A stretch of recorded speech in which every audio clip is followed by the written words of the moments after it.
The devil's advocates whisper in the hall, where justice wears a mask and truth begins to fall. Every thread they pull, every lie they weave, in the courtroom's dance, who's left to believe?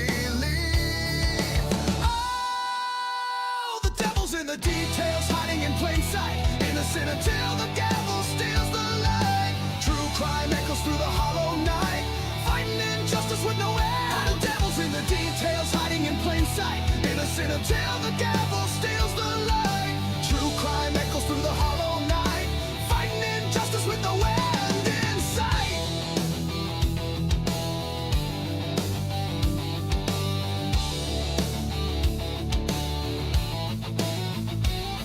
A photograph fades where the truth once stood.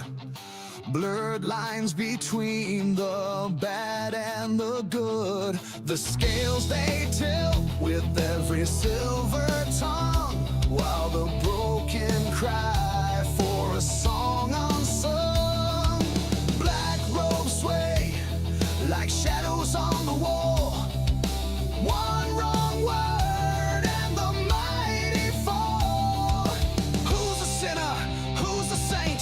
The jury's out, but the verdict's faint. Oh, the devil's in the details, hiding in plain sight, innocent until the gavel steals the light. True crime echoes through the hollow night, fighting injustice with no end. The devil's in the details, hiding in plain sight, innocent until the gavel steals the light. True crime echoes through the hollow night, fighting injustice with no end in sight.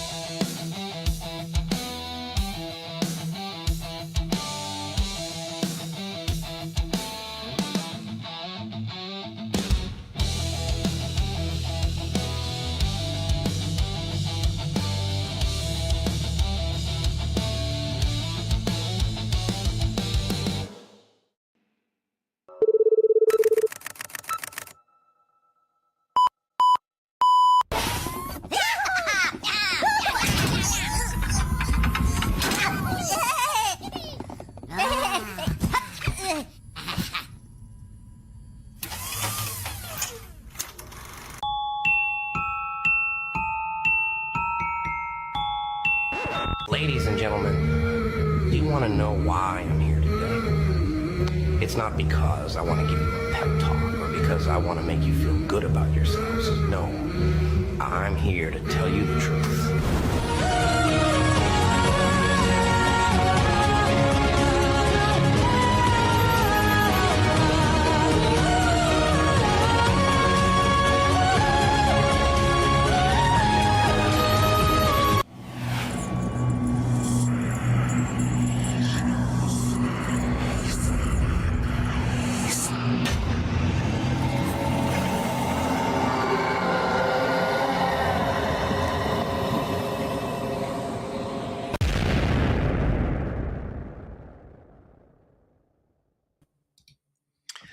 All right, welcome everybody to another Crimes After Dark show. The Devil's Advocates team is backstage. Well, at least a couple of us are staged backstage. We may have one or more join us. It is in America the night before New Year's Eve. No, not New Year's Eve, Christmas Eve. Yeah, the night before Christmas Eve, and all through the house, not a creature is stirring, not even a mouse, and all that shit. Only I think that's supposed to be actually Christmas Eve. But the point being is that a lot of people are in the Christmas mode, traveling perhaps, and those things, and busy and all those things. So we're going to be kind of low key tonight, saunter into the evening, encourage people to come join us on stage if they'd like to, because again, we may not have a full panel set up tonight. We're making some changes for the year ahead, by the way, coming into 2006. We're making some small tweaks to the Devil's Advocates. It's not a change in the stories that we cover. It's not a change in any of that kind of stuff. We're just going to change the rotation and make it more specific. Certain days of the week we'll have certain things come out. We're going to stay more religious about that because there is a payoff on that. And so we're just doing some small little housekeeping tidbits, but you will notice things will be a little different. Not a lot, but a little different. So we can talk about that if you want to. Again, it's kind of a low-key night. In preparation for the new format, however, I did publish a new video for tomorrow morning in the Charlie Kirk case, and one the following day, which is a pretty big one in the Mickey Stein's case. I'm excited about that one, by the way, because Mickey Stein's is a case that always gets pushed to the back burner because of Idaho 4 being hot and heavy with the documents that are coming out and the new public released stuff and the fights that we're having with public documents and all that stuff. That's taking center stage. So every week it seems like, or every night it seems like we're always saying, let's put Mickey Stein's on hold. I have some big Mickey Stein's news to cover on Thursday morning at 8 a.m. So make sure to check that out. By the way, if you haven't done so before, please subscribe to the channel. There's so many cool things going on with this channel that you're going to miss it. You'll be sorry that you're like, hey, I should have freaking hit subscribe when I was there last time because I'm missing the notifications. We do have 5 cases that we cover, by the way, at Devil's Advocates. The theme for most of it is playing devil's advocates with the mainstream narrative. So we look for high profile cases. We question the mainstream narrative. We actually believe on this channel about the presumption of innocence until proven guilty in a court of law. And we'll take the position that maybe the person who you say is guilty isn't guilty. Even if maybe our panelists or myself might think they are guilty, we'll still play devil's advocates and say, what if they weren't? Because we're supposed to give people the presumption of innocence until proven guilty in a court of law. And the best part about doing that, in my opinion, is that when you do play devil's advocates and you do assume that someone's innocent until proven guilty, you'd be amazed at how much you will learn about the legal system, the judicial system, how the court systems work, and how mainstream media convicts people in the public opinion before they ever step into a courtroom. So again, whether at the end of the day, the quote unquote guy that they have or girl that they have fingered for something is the actual killer or whatever the case may be, you'll learn a hell of a lot through our panelists, like NYPD officers that come on. We're going to have him on stage in a minute. We have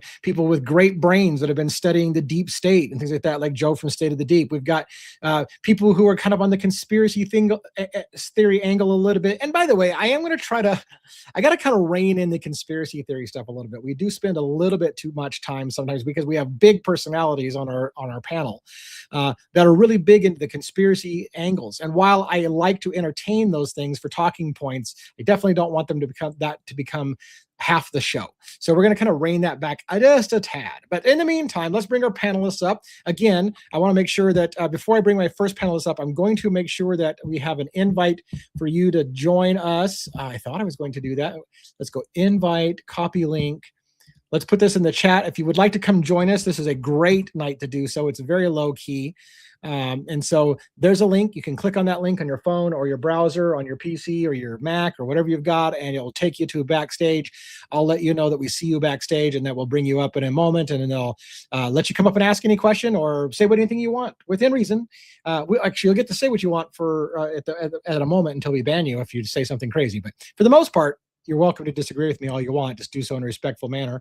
And the mods will be watching. We do let people get away with a little bit of disagreeing with my position, but don't start out your comments with things like you're an idiot, you're a moron. Don't call people names. That's the quick exit out of the room. All right, let's bring Robin up on stage, co-producer, associate producer, however we want to name it. We give her different titles all the time. How you doing, Robin? I'm doing well. Thank you very much. How about yourself this evening? Are you all ready for Christmas and everything, or whatever you're going to be doing? Oh, not really. Not exactly. Getting there. Yeah. Every year always sneaks up on me. So what are you gonna do? You know. So it's always great here to be in the den with everyone. Hope everyone out there is having a wonderful holiday season and gearing up, having a Merry Christmas and all that. I'm absolutely horrendous, not only with the seasons and the holidays, but I'm also bad. I'm even worse with birthdays. So if you're out there in the audience, by the way, and you're thinking, gee, DA never says happy birthday to me or whatever, like, I'm terrible. I don't even know my own family's birthdays. I swear, it's how bad I am. I do want to say a few hellos, by the way, before I bring up 1-1. We'll see if we're going to get any of our other guests behind stage as well.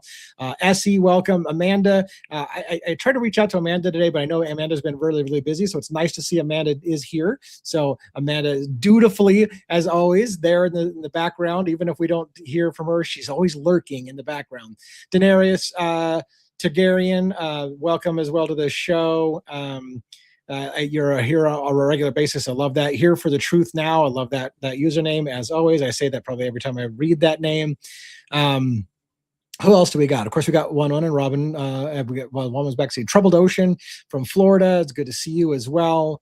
And Row I4G, welcome. Who else do we have? I know we have more people that I saw earlier. DL in South Carolina, or SC. Cat Fitoro, is that how you spell Furta? Okay, Cat Furta.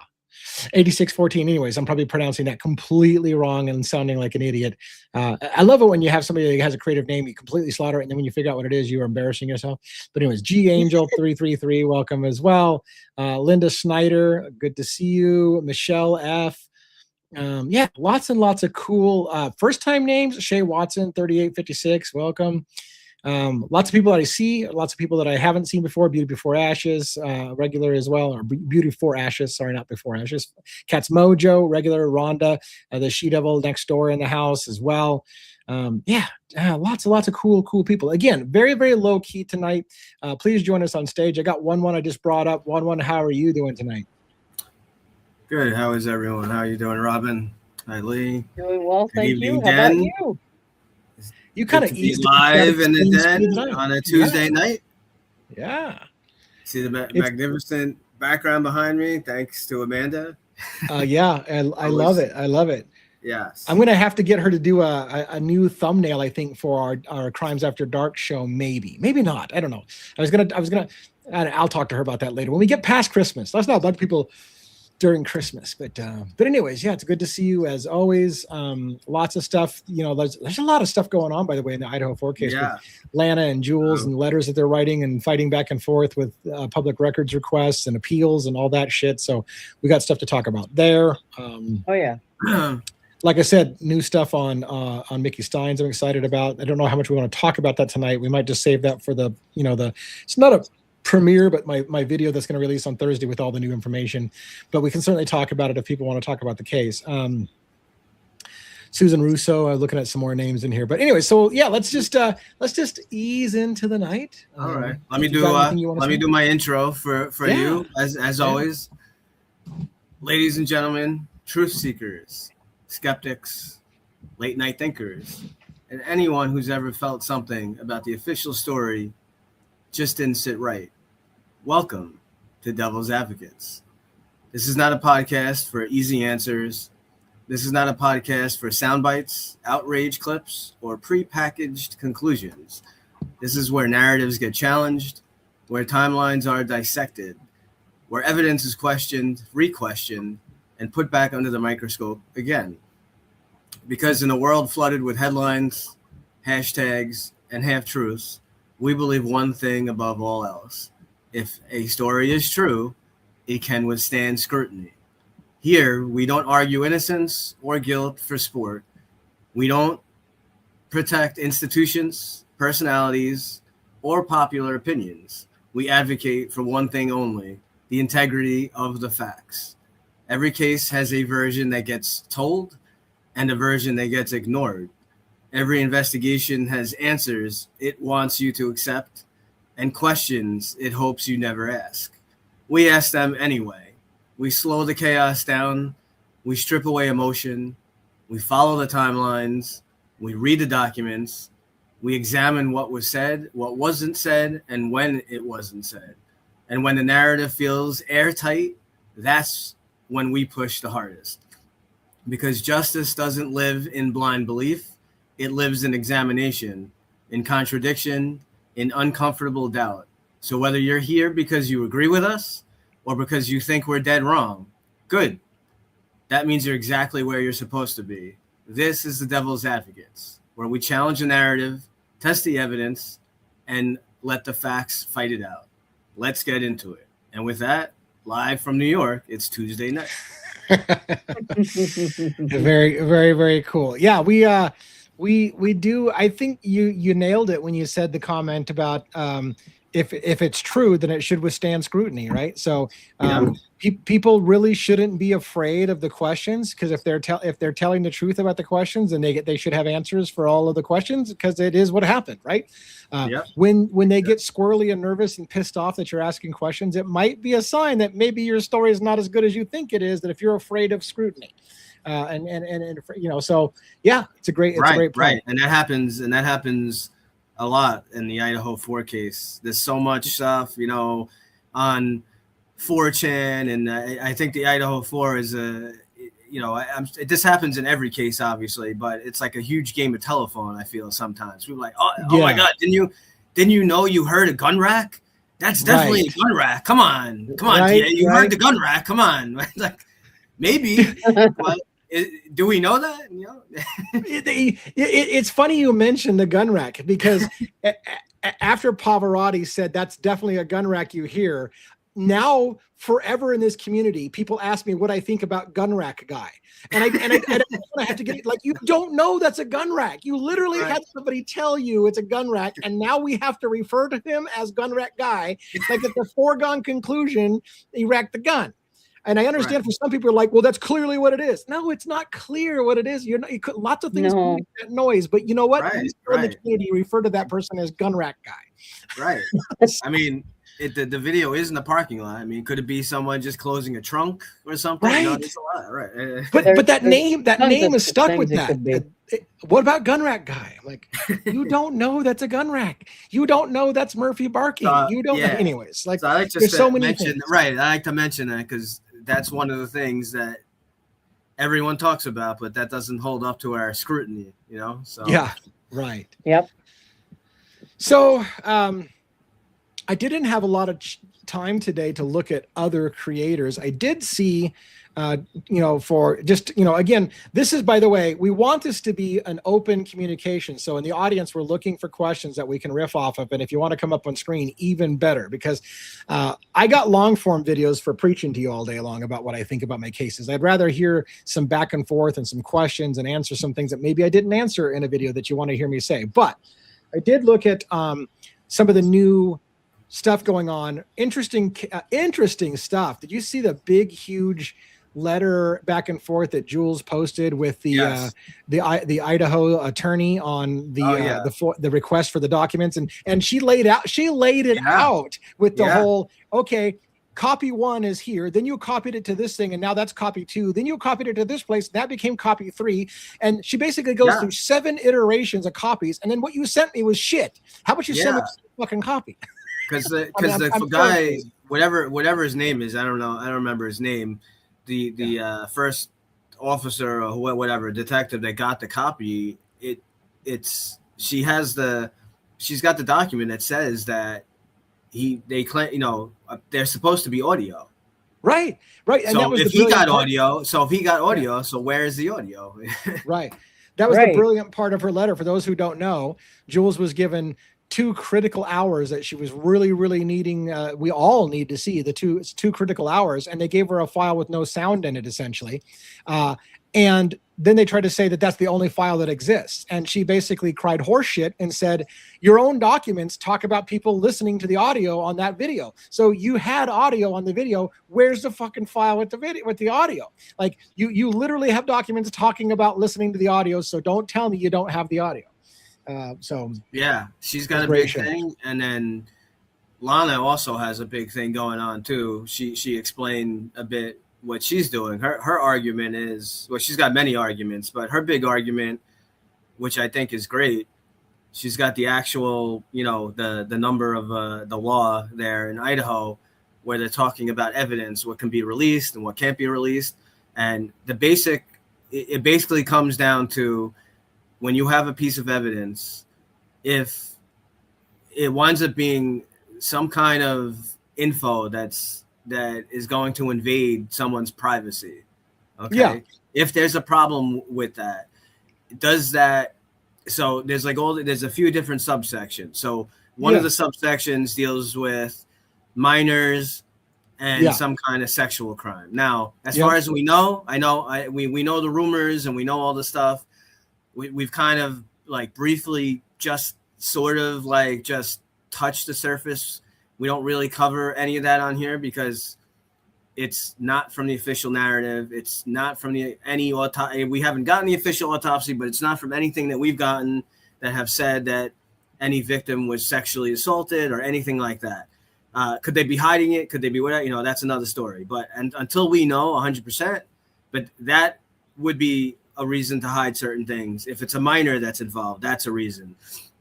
Anything that involves someone's address, birthday, social security number, certain something that involves very specific medical info that would be HIPAA laws and all that kind of stuff. If it's not anything that any of those things that I just mentioned then what the court looks at is the public's, their right to know. Does that outweigh whatever they're saying?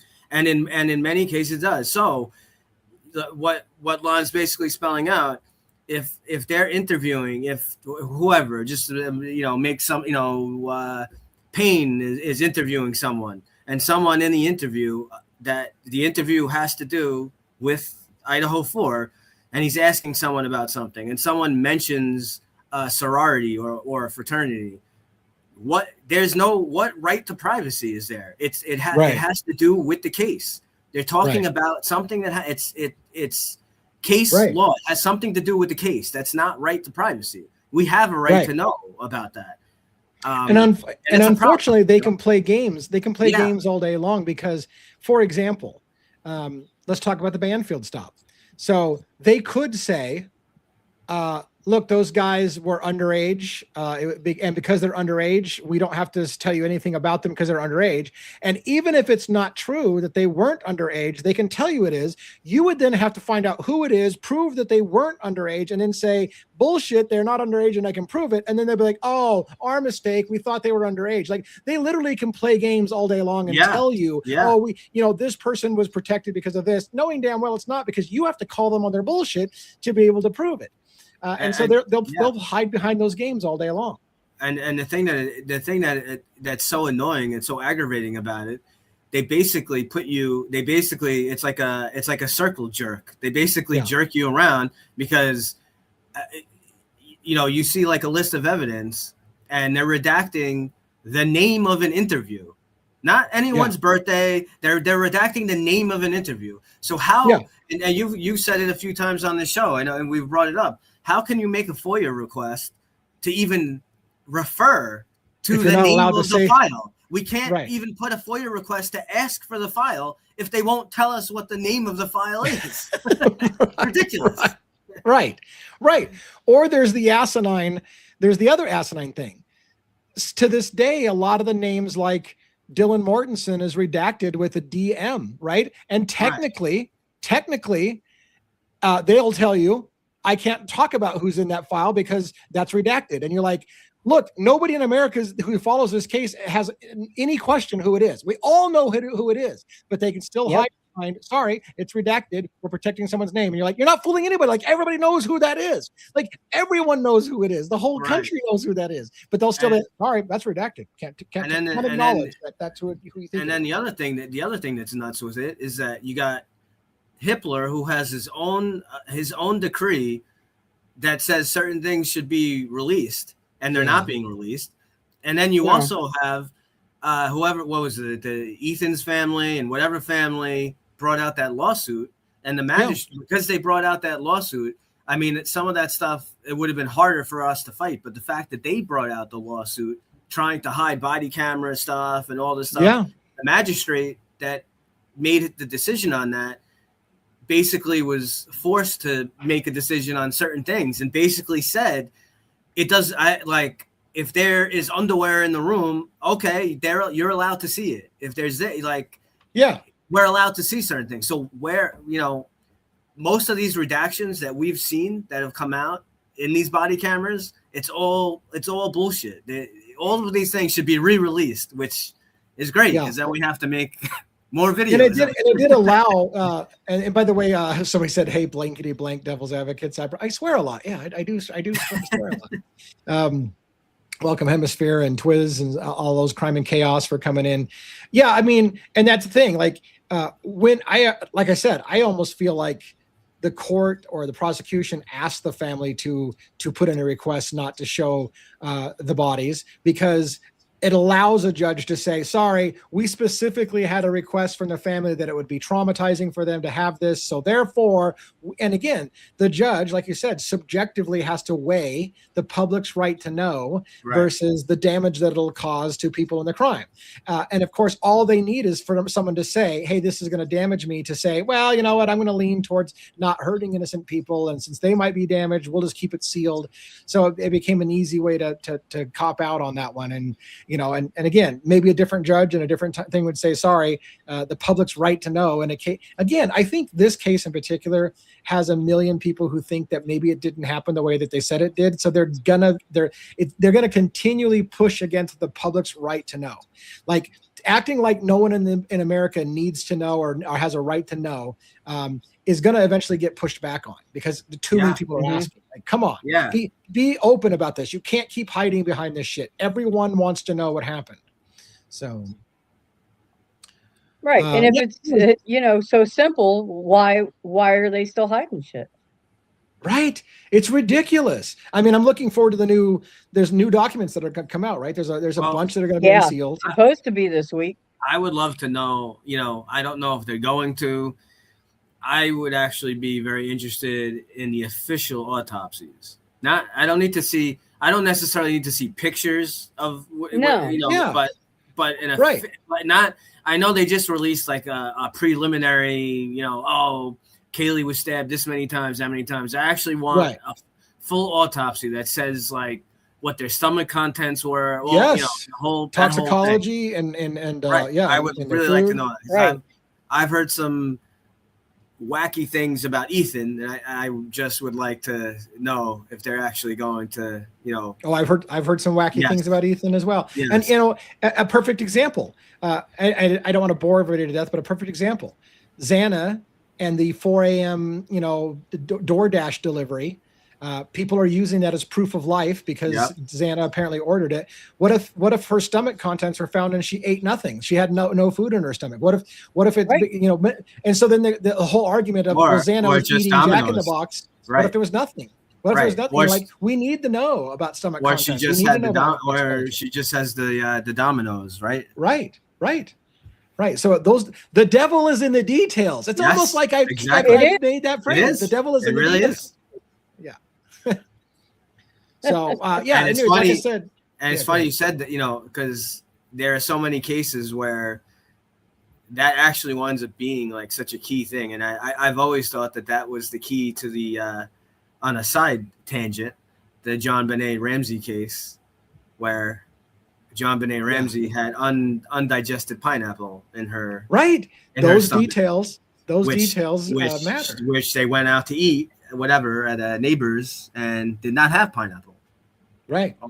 So and contents that are in the stomach determine the time of the murders, right? So if somebody has pizza in their stomach and you can tell when they order pizza, you now know that they were alive eating pizza at XYZ time. Like, it sets the timeline. Yeah. So them acting like it doesn't matter or that we shouldn't know when there's questions about there's questions about the timeline.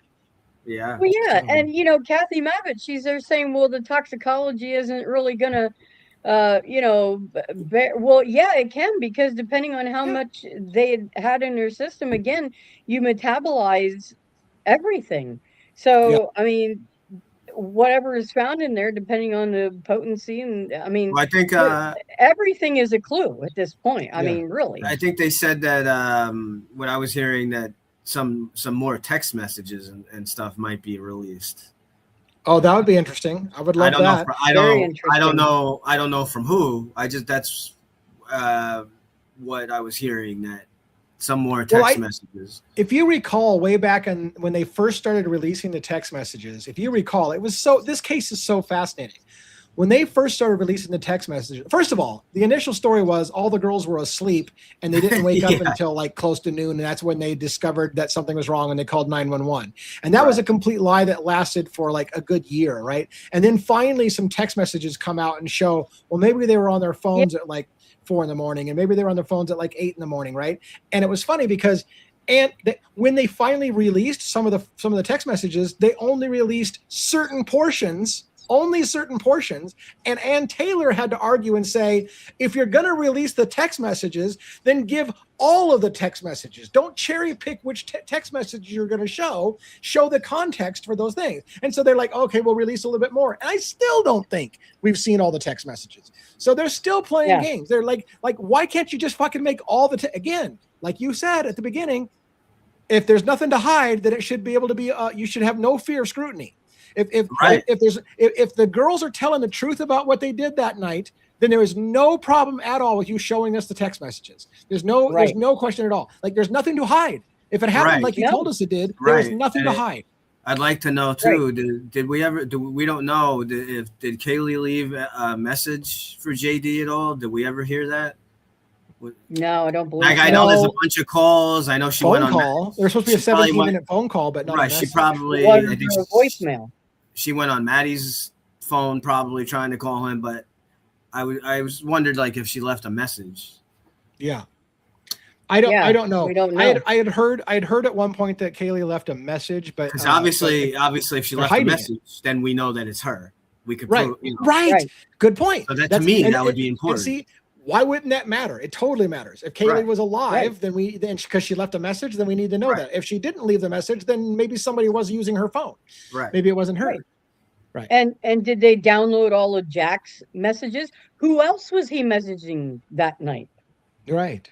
I mean, that would go into potentially clearing someone, right? Yeah. You would want to know. You would think they were in contact with. There was a lot of people they cleared in this case that they probably shouldn't have cleared as fast as they did, which is why Steve Gonzalez said they cleared people too quickly in the case. Mm-hmm. They decided that certain people were ruled out for some reason without even really questioning their alibi, their motives, nothing.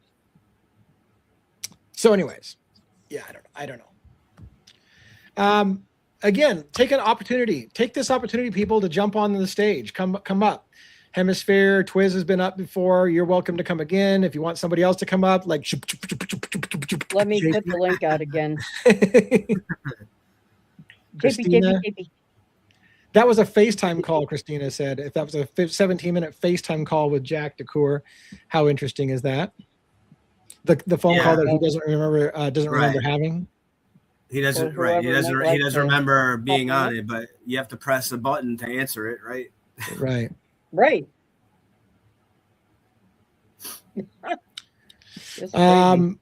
So what? Yeah. Did we hear anything about Jason Estes or Joe from Stay the Deep? Is it just the three of us? No, tonight? I have not heard back from either one of them today. Okay. I just checked email again, so they must be busy. Well, I think Jason was going to be visiting with his mom. I think this week or something. I think, but I don't know.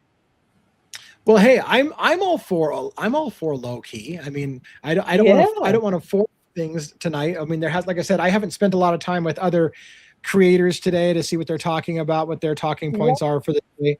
Pav was talking more about that. He was doubling down again on the car, on the no fog lights. Yeah, right. Yeah. We've got a request in for that. Which I think is I think it's a big deal. I do, because again, well, sure it is. That doesn't mean that Kohlberger did not go to the house. Does not mean that he had nothing to do with the crime or anything.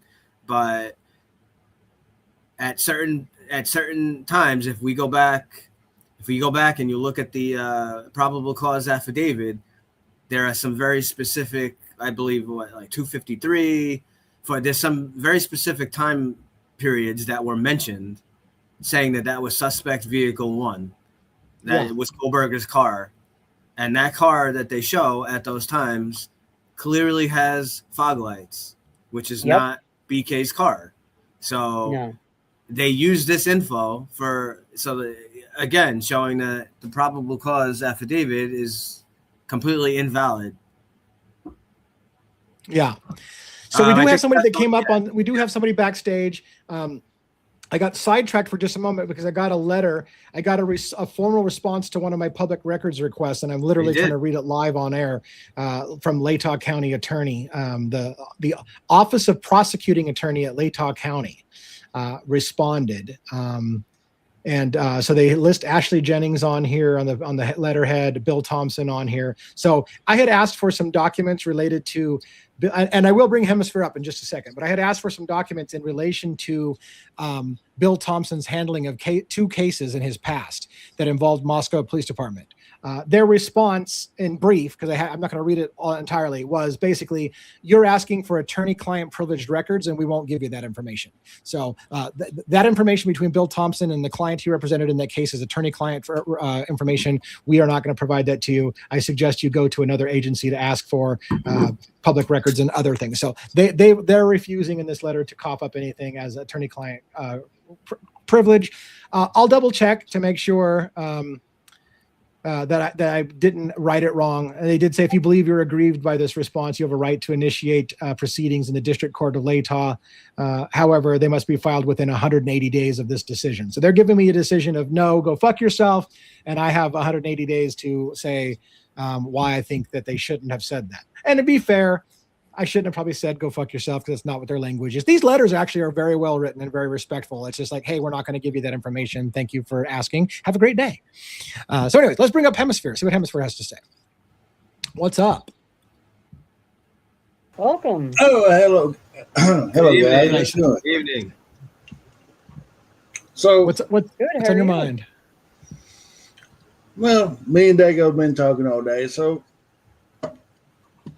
I have a question. Okay.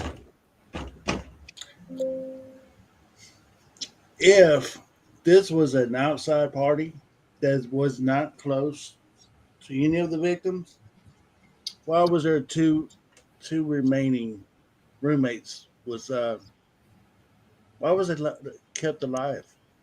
Yeah. If it was outside party, right, like a drug cartel or somebody who just didn't really give a shit, why would they leave witnesses behind? That's crazy to me. I agree with the premise of your question, and I think it's great. You know how I am. I like to play devil's advocates. I'll even play devil's advocates with my own positions, right? So I'll play devil's advocates for a moment. It is possible here, and I'm not saying it's realistic, but it's possible. Somebody came in there and physically got exhausted after killing 4 people. Remember, Dateline NBC said the killer took a moment and sat down in a chair as if indicating they were exhausted and needed to catch their wind. So maybe they were just spent, right? They spent all their emotional energy, and then all of a sudden they got another victim and they're like, screw it, man. I'm done. I'm going home. There's the other argument.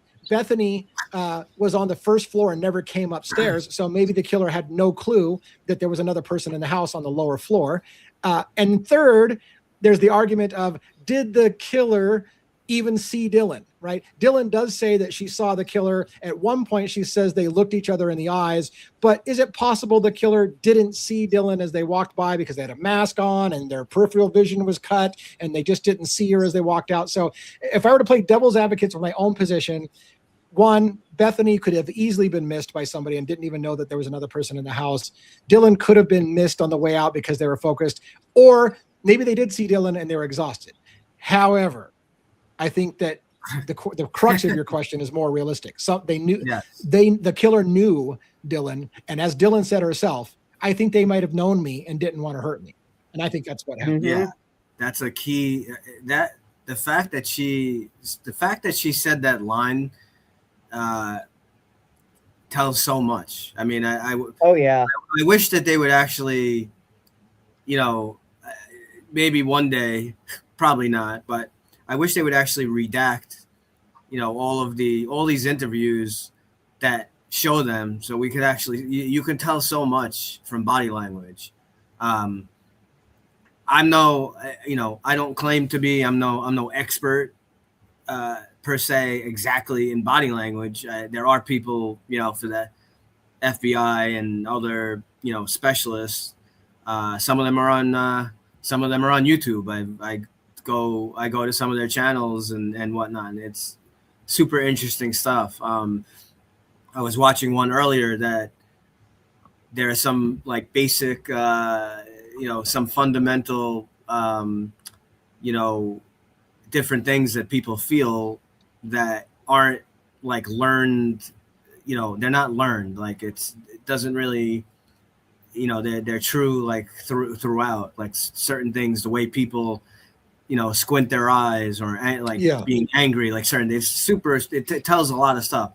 Hopefully one day we get that. But the huge thing for me,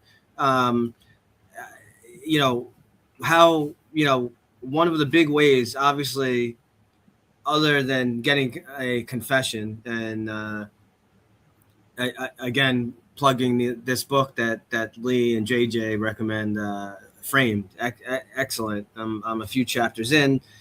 The police get, unfortunately, in the history, you know, it's always they get their mindset on who, you know, certain person, certain individual, and it's just all about getting that confession and pushing them for it. And it's just you know, winds up going haywire. And I could tell you one of the big things that right away, other than the, you know, whatever 8 hour, 9 hour, 10 hour delay in the 911 call, which is absolutely ridiculous. You know, from my perspective, being in law enforcement, and you don't have to be in law enforcement to figure that out, obviously, that should have been asked immediately to, you know, in a certain way. Like, you have this crime that happened, you don't know who the killer is or not, but very odd. Why would you be waiting 9 hours? But the big thing that went off the charts for me is the fact that Dylan does not text or call her boyfriend. That is huge to me. Well, hold on, because I mean, I wanted to ask him a follow-up question on the question he asked. I think you just hit like on 7 different topics right there. But to turn it around, Hemisphere, I want to ask you, and I got Joe, by the way, Steal the Deep backstage as well now. But I want to ask you, is there any part of you that feels like my devil's advocate's response to why those girls were left behind, does that resonate with you as a possibility? Do you think it's possible the killer didn't even know Bethany was there because she was on the first floor, and or didn't see Dylan? Or do you think that's kind of a ridiculous train of thought? Well, if it's a gang related, if it's drug related, or what you and Bertie was talking about last night in your live with Bertie was, could it be a what do you call it? Shoot, P. Diddy and sex trafficking, or anything like that? Because we know at around about that time, P. Diddy and Epstein was going on with the sex trafficking. That was a big deal. And how did that connect? If it did, if that was the motive, I don't see how. If there was multiple perps involved in this, in which I believe that's what happened here, you have multiple people doing this, how they leave 2 roommates behind unless they already knew them. And that's what's so crucial to me about Dylan and her statements, because some of it, it's kind of far-fetched. She's very wanting to play, pardon the pun, devil's advocate on some shit and lie. But there is some dang on truth behind some of what she says. Yeah. You know, well, and how you come up with, I wrestle with the thought of, well, maybe he knows me and I know him, and we come face to face, and you know, you're telling on yourself. And my thing is, law enforcement, they didn't investigate this case the way it's supposed to be, because it's right. We was talking about Hunter, and I said, you know what? They always talk about Ted Bundy. Well, you go back in 1989 in his last interview with the doctor, he had that panic stare of a serial killer. It's a stare where they go off in their mind and they fantasize about a killing in the past, or even fantasizing about killing you, and just you know what I'm saying? Yeah, and I mean, with Dylan, like you said, the number one thing is you have to think that somebody knew who she was and didn't want to kill her, or didn't need to kill her because she wasn't the real target of the attack. Her being alive and being seen by the killer says a lot. The other possibility that we don't talk about a lot, because I don't like to get, and I got Joe, I'm going to bring Joe from Say the Deed up with us here in a second, but the other thing we don't talk about a lot is, what if somebody needed to have a survivor left behind to set the timeline, right? I need to have somebody who says, I saw the person at 4 something in the morning, because again, what if it happened at a different time and they want people to believe it happened at a different time? So they need somebody to be a quote unquote eyewitness to say, yeah, it happened pretty much at 4 o'clock in the morning, when maybe it happened pretty much in the morning. Right, because look at the big thing. I'll bring it up because this is something that was said, like, I think 2 or 3 years ago. I don't know if it's 100% accurate, but there's a rumor that the last picture post or whatnot that went on Kaylee's Instagram was not her, that she didn't do it. Right. I don't know. I'm not saying, like, we don't know. I'm not saying that we have the receipt that we can prove that. We can't. But that was a rumor that she did not make that last post. I want to. Who did it? So who? I want to explain that. I want to explain that real quick. I got Joe here. Let me say hi to Joe, but then I want to come back. I want to circle back to that text, the photo, the famous photo. You're talking about the photo that was taken on the porch with all of them together. I want to circle back on that in a second. Joe, how you doing tonight? I'm good. How you doing, guys? What's up, TA? What's up, Robin? What's up, 1-1? What's up, Hemisphere? What's up, Den? It's good to see you tonight. And I know sometimes you've been squeaking in a little later in the show, and I kept saying, like, is he coming tonight? We don't know, but I expect you to come a little bit late every night. So it's good to see you, and I'm glad that you're here. I texted Robin earlier. Oh, okay. Just to say, I'm going to be up. I'll just be late. Yeah. Well, we were probably all stuck in the show. And missed it. To circle back to the comment about the Kaylee's thing. So I think I remember where that train of thought came from, but it begs the whole, what we're talking about, which is that we need to see the cell phone records, right? So somebody gave a tip. I'm going to leave it at that. Somebody gave a tip and said, take a look at the timestamp on the photo, the famous photo that was posted with all the kids got together that Kaylee posted. And if you look at the timestamp, you're going to see it was sent after the murders. And so if that's true, then it begs the question, if it's Kaylee's phone and Kaylee posted a picture of her and her friends after the murders, then what does that mean? Who had Kaylee's phone? Was, if you want to go crazy conspiracy theories, was Kaylee even dead, or did she actually post it? Like, it leads to questions, which is why we need to see the phone. We need to see the timestamps. We need to see what happened at what time to set the timeline. Because if Kaylee's posting pictures after the murders, that's a problem. Yes. Yep. So definitely. Yeah. But we don't know. I don't know that that's the case. It was a tip, and we can't verify it because we don't have Kaylee's phone. And I don't know that we can prove what time the timestamp was. I think it was posted on Instagram, however. So did anybody verify if the Instagram photo has the time afterwards? I don't know. I was going to say that they rejected that whole video Jules got from 12:55 to 2:30. I'm wondering, what are they hiding so big for them to redact the whole dang on thing? And from the letter that Jules had on her page, it said it was up to about 8 parts of that video they got from 1112. Yeah.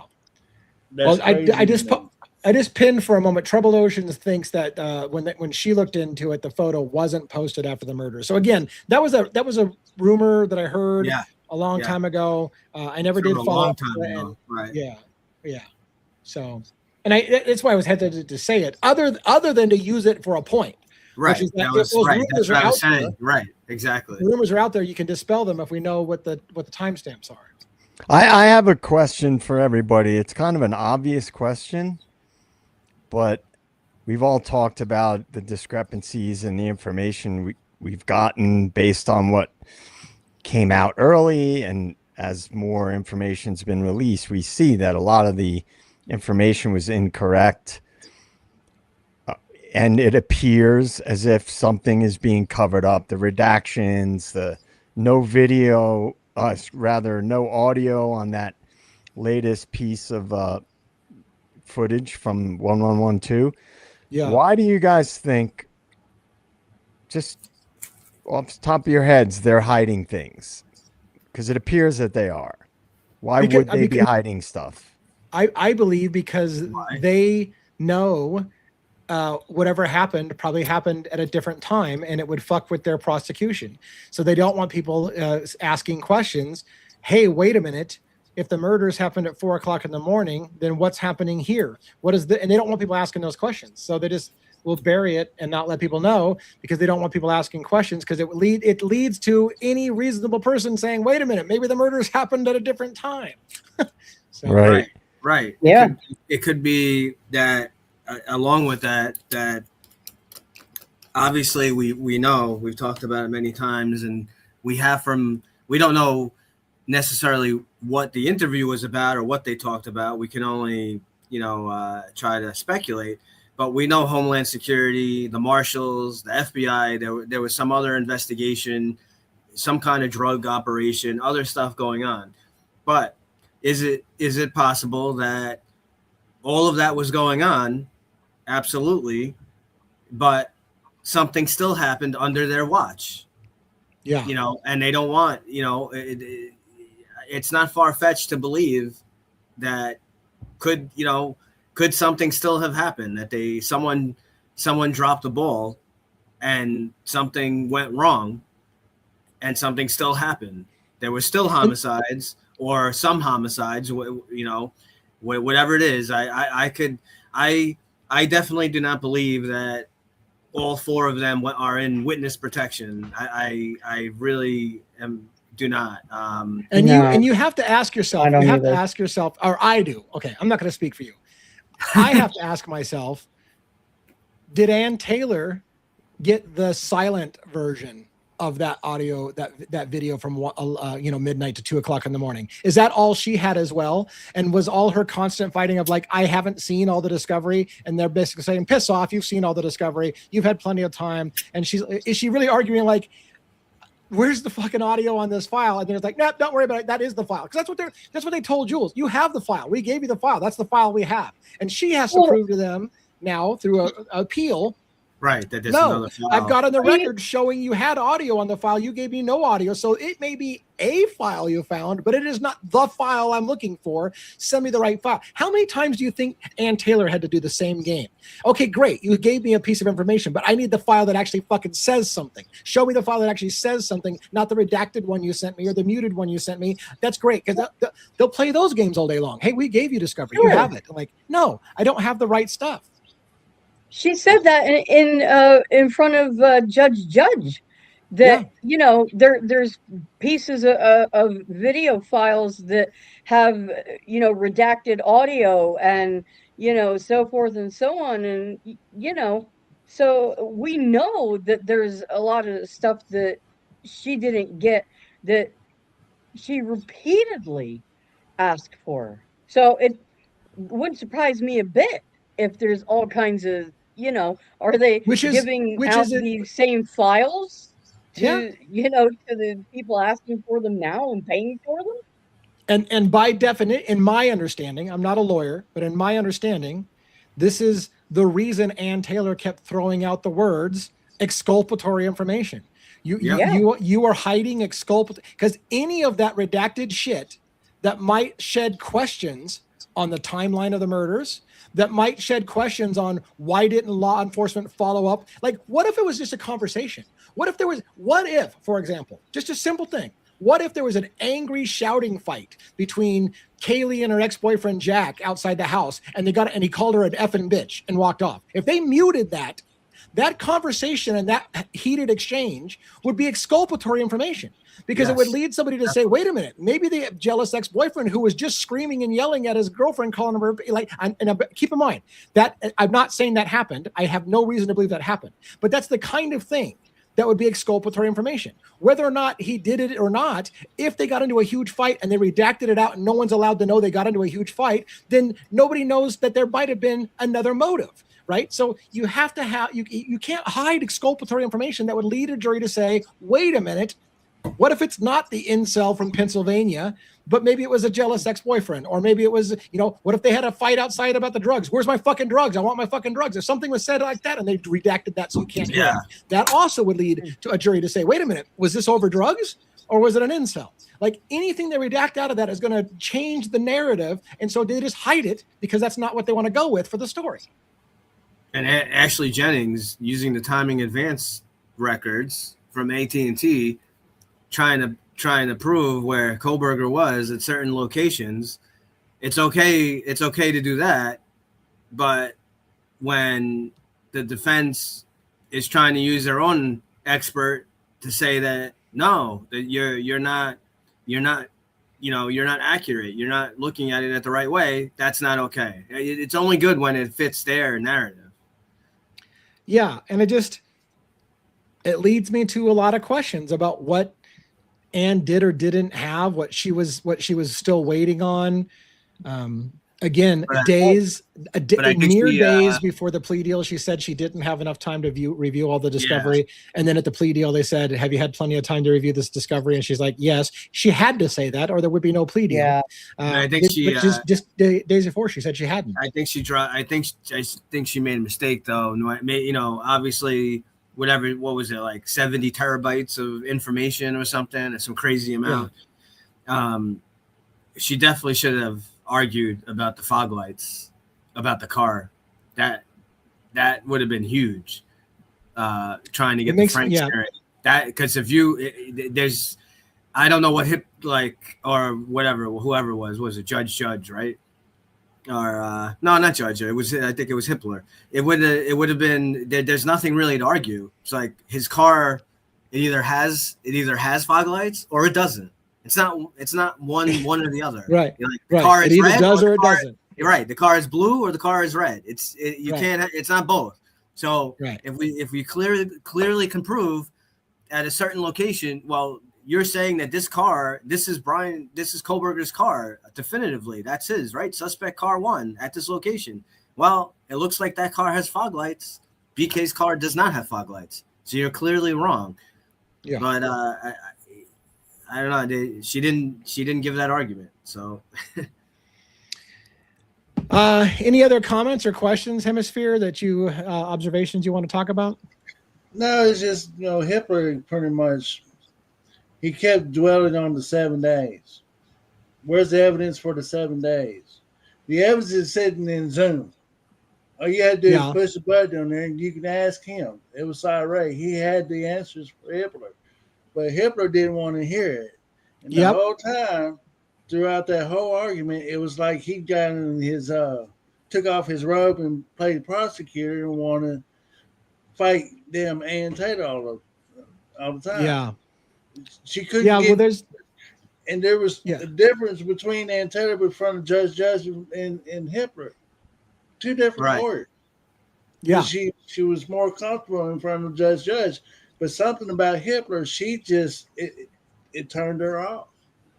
I just don't, was what it was. Hitler had a lot to do, in my humble opinion, about the plea deal too. He's the reason why it all went down like the way it did. Yeah. Anyway, that's all I have. Well, I appreciate it very much. I appreciate you coming up and giving some thoughts and some questions and giving us things to talk about. So thank you so much. If you come up with another question, wherever, you can jump back stage again as well and ask another question. But I appreciate that. All right, man. Appreciate it. Yep. Take care. DA, I had a follow-up question for you guys about what I said before. So, because we've all talked about this, but I keep thinking about it. So why do you think they're covering up? If there was a different timeline, what would be the reason that they're covering it up? Because why?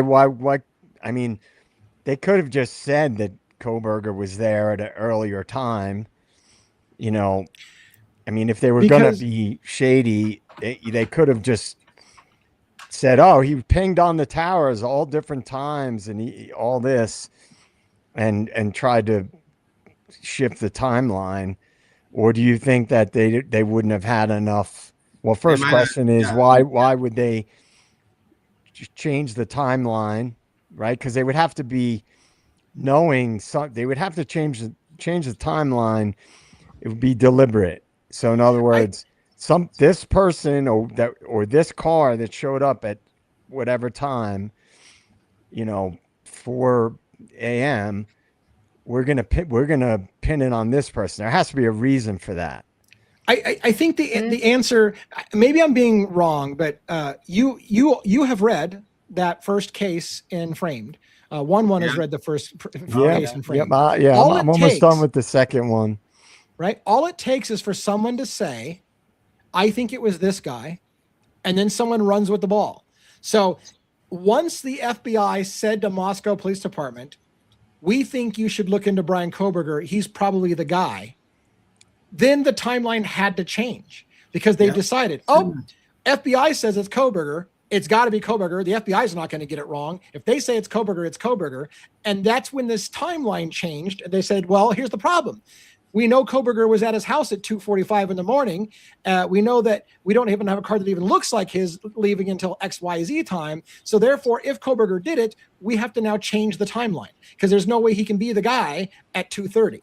So to me, that's this, and maybe that sounds like a stretch, but oftentimes, once a prosecutor gets heavy-handed into deciding who they're going to go for the case, they just make the evidence fit, and they ignore his DNA is not at the scene. Doesn't matter. I'll just say that he was just clever and somebody else left their DNA there.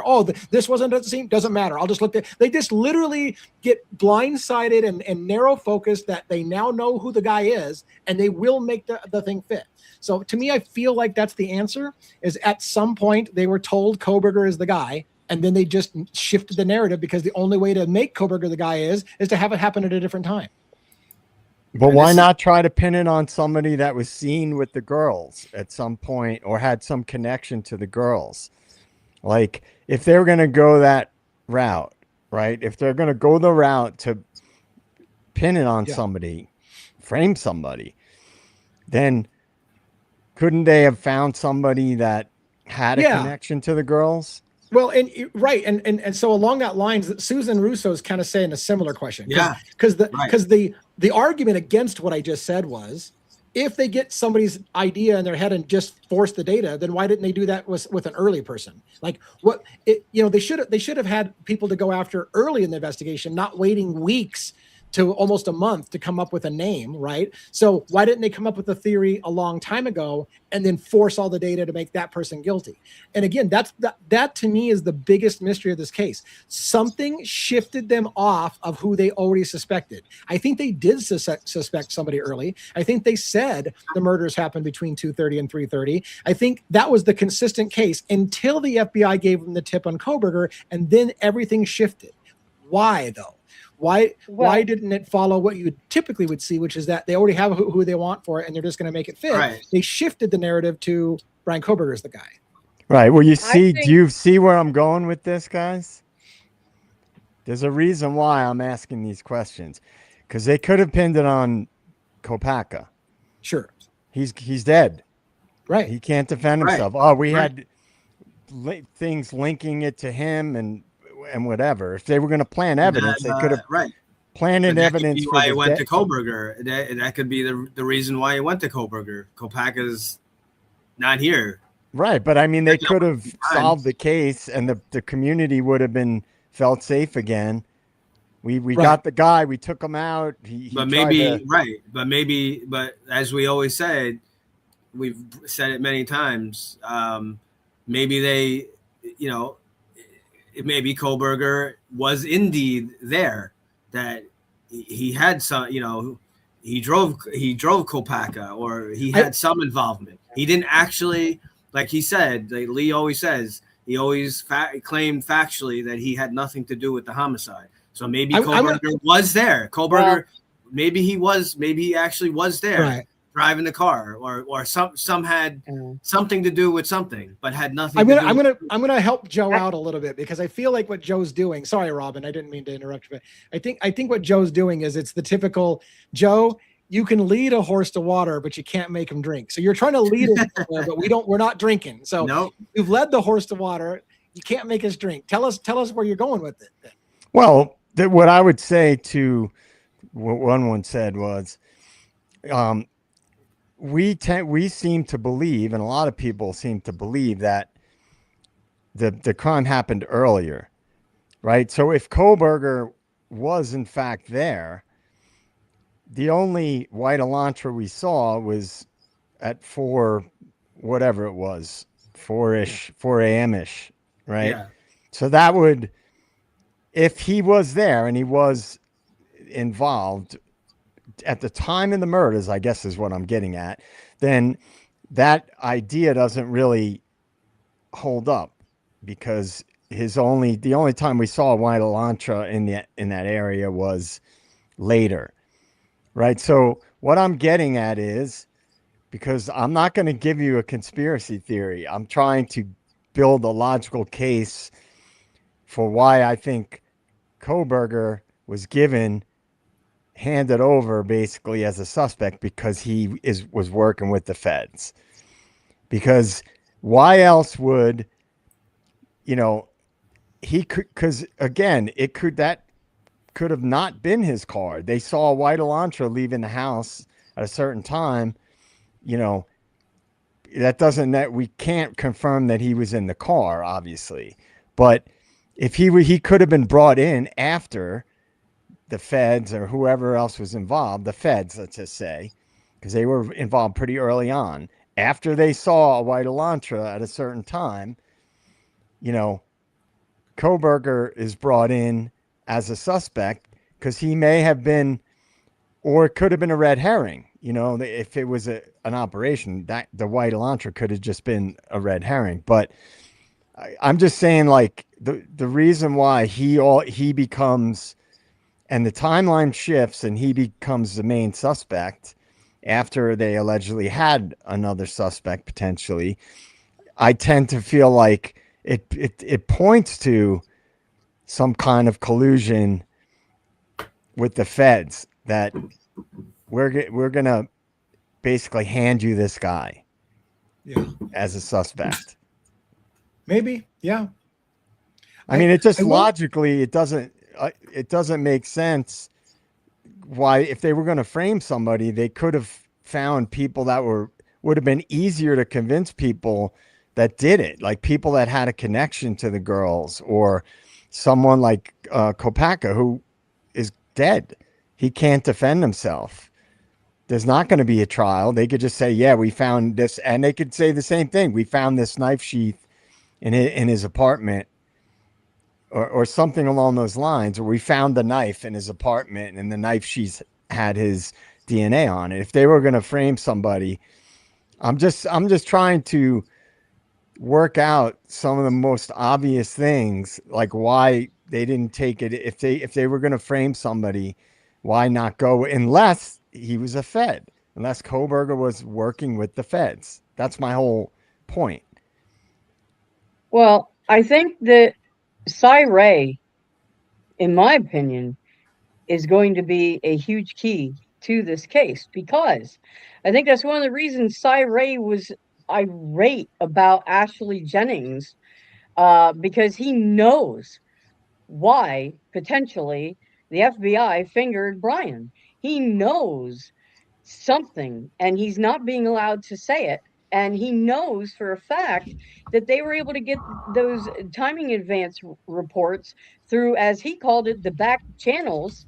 And Peter Jackson, the contact that Cy Ray has worked with for years with the FBI, can get those reports.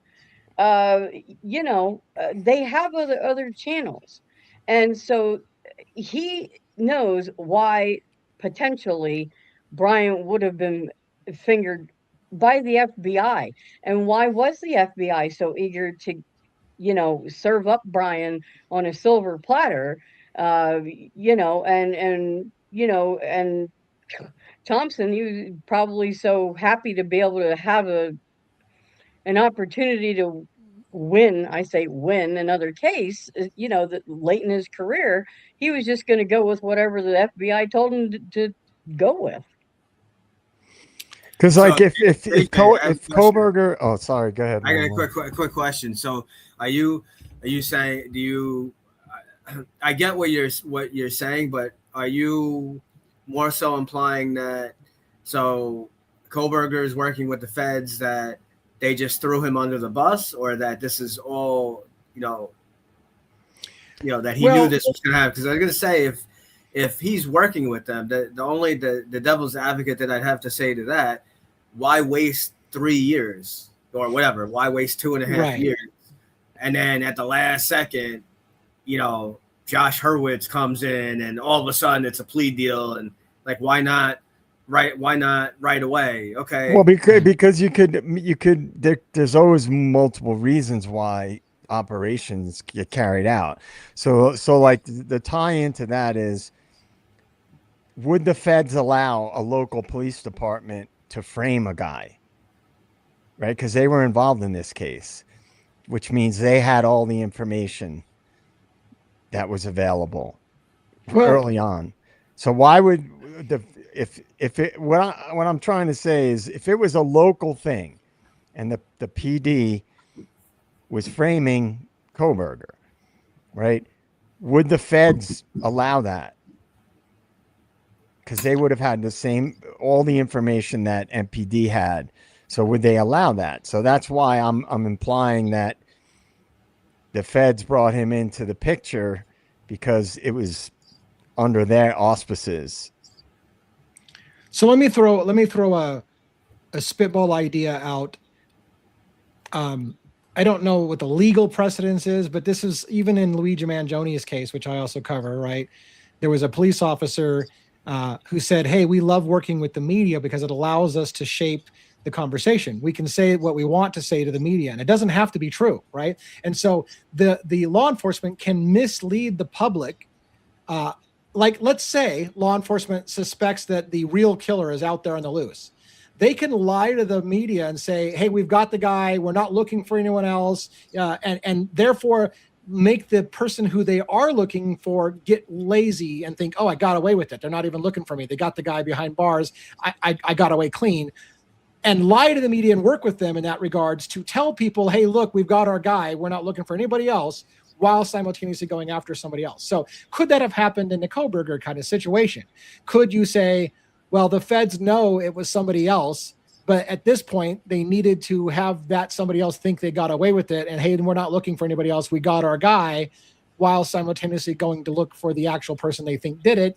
And did they get somebody like Kohberger to agree to those terms? Like, oh, I'll go ahead and be your fall guy and say, okay, yeah, I'm going to take a plea deal, make the bad guys think they got away with it, and you're still continuing an investigation to go after the bad guys. I don't know. Yeah, I mean, I've said that from day one. Like, it's possible that they're working on a bigger case, but if that was the case, then Kohberger would be working with the feds. Yeah, for all intents and purposes. I just reading that book, Framed, it's making me look at some aspects of this case from a different lens, or through a different lens. It's like, why? Okay, could they be framing Kohberger, railroading him, and if so, then are the feds aware of it? I guess it's those types of questions that I'm asking. Yeah. Robin, did you pin that comment up on the screen? No, I think one did. I put it up. Did you want to talk about that one? Yeah, well, it's just, so just happened to drive the same car, had the same sheath, and somehow touched another sheath to leave DNA. So again, you gotta look at all the facts of what we know, right? So yes, they found touch DNA. Just be clear and make sure you understand what touch DNA is. They didn't find blood. They didn't find bodily fluid. They found touch DNA. Touch DNA can be left, you could touch someone at the post office, and now, it's touch DNA is very easy to transfer. Along that line, what, do we have body camera of this body sheath being, as Lee keeps saying, every time, which is what's crazy in this case, every time a new document comes out, there's 10 more questions, right?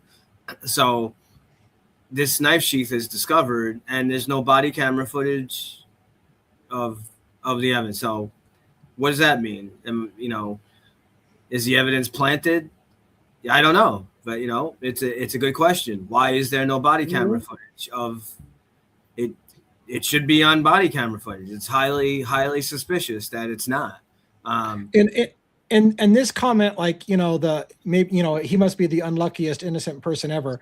I wanted to point out, like, that guy that we keep talking about, and everybody's read this book, Framed, but that guy, that his conviction of, I can't remember if he spent 12 years. The first guy? One, the very first one. Okay. Was nothing more than somebody saying, I think that guy was obsessed with that other guy's wife. And that was it. And his unlucky position was living next door to them. And having been over to their house before to play cards or whatever. And that was enough to convict him. And one could argue he must be the most unlucky son of a bitch ever, that just because he went to their house, all of a sudden he's a killer. It happens. Yeah. It happens all the time. And what's crazy about that case that you're mentioning too, is that same neighbor actually told the police that there were two suspicious guys, and the other suspicious person that they named actually wound up being the real killer.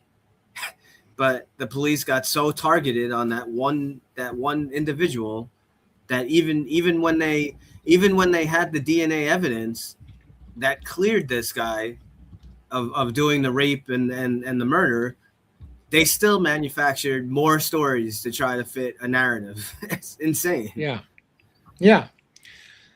I mean, anyways, this case is nuts. I do say that the hardest question about the ideas that Kohberger was working with the feds or whatever is that whole, why wait 3 years to make that rollover, right?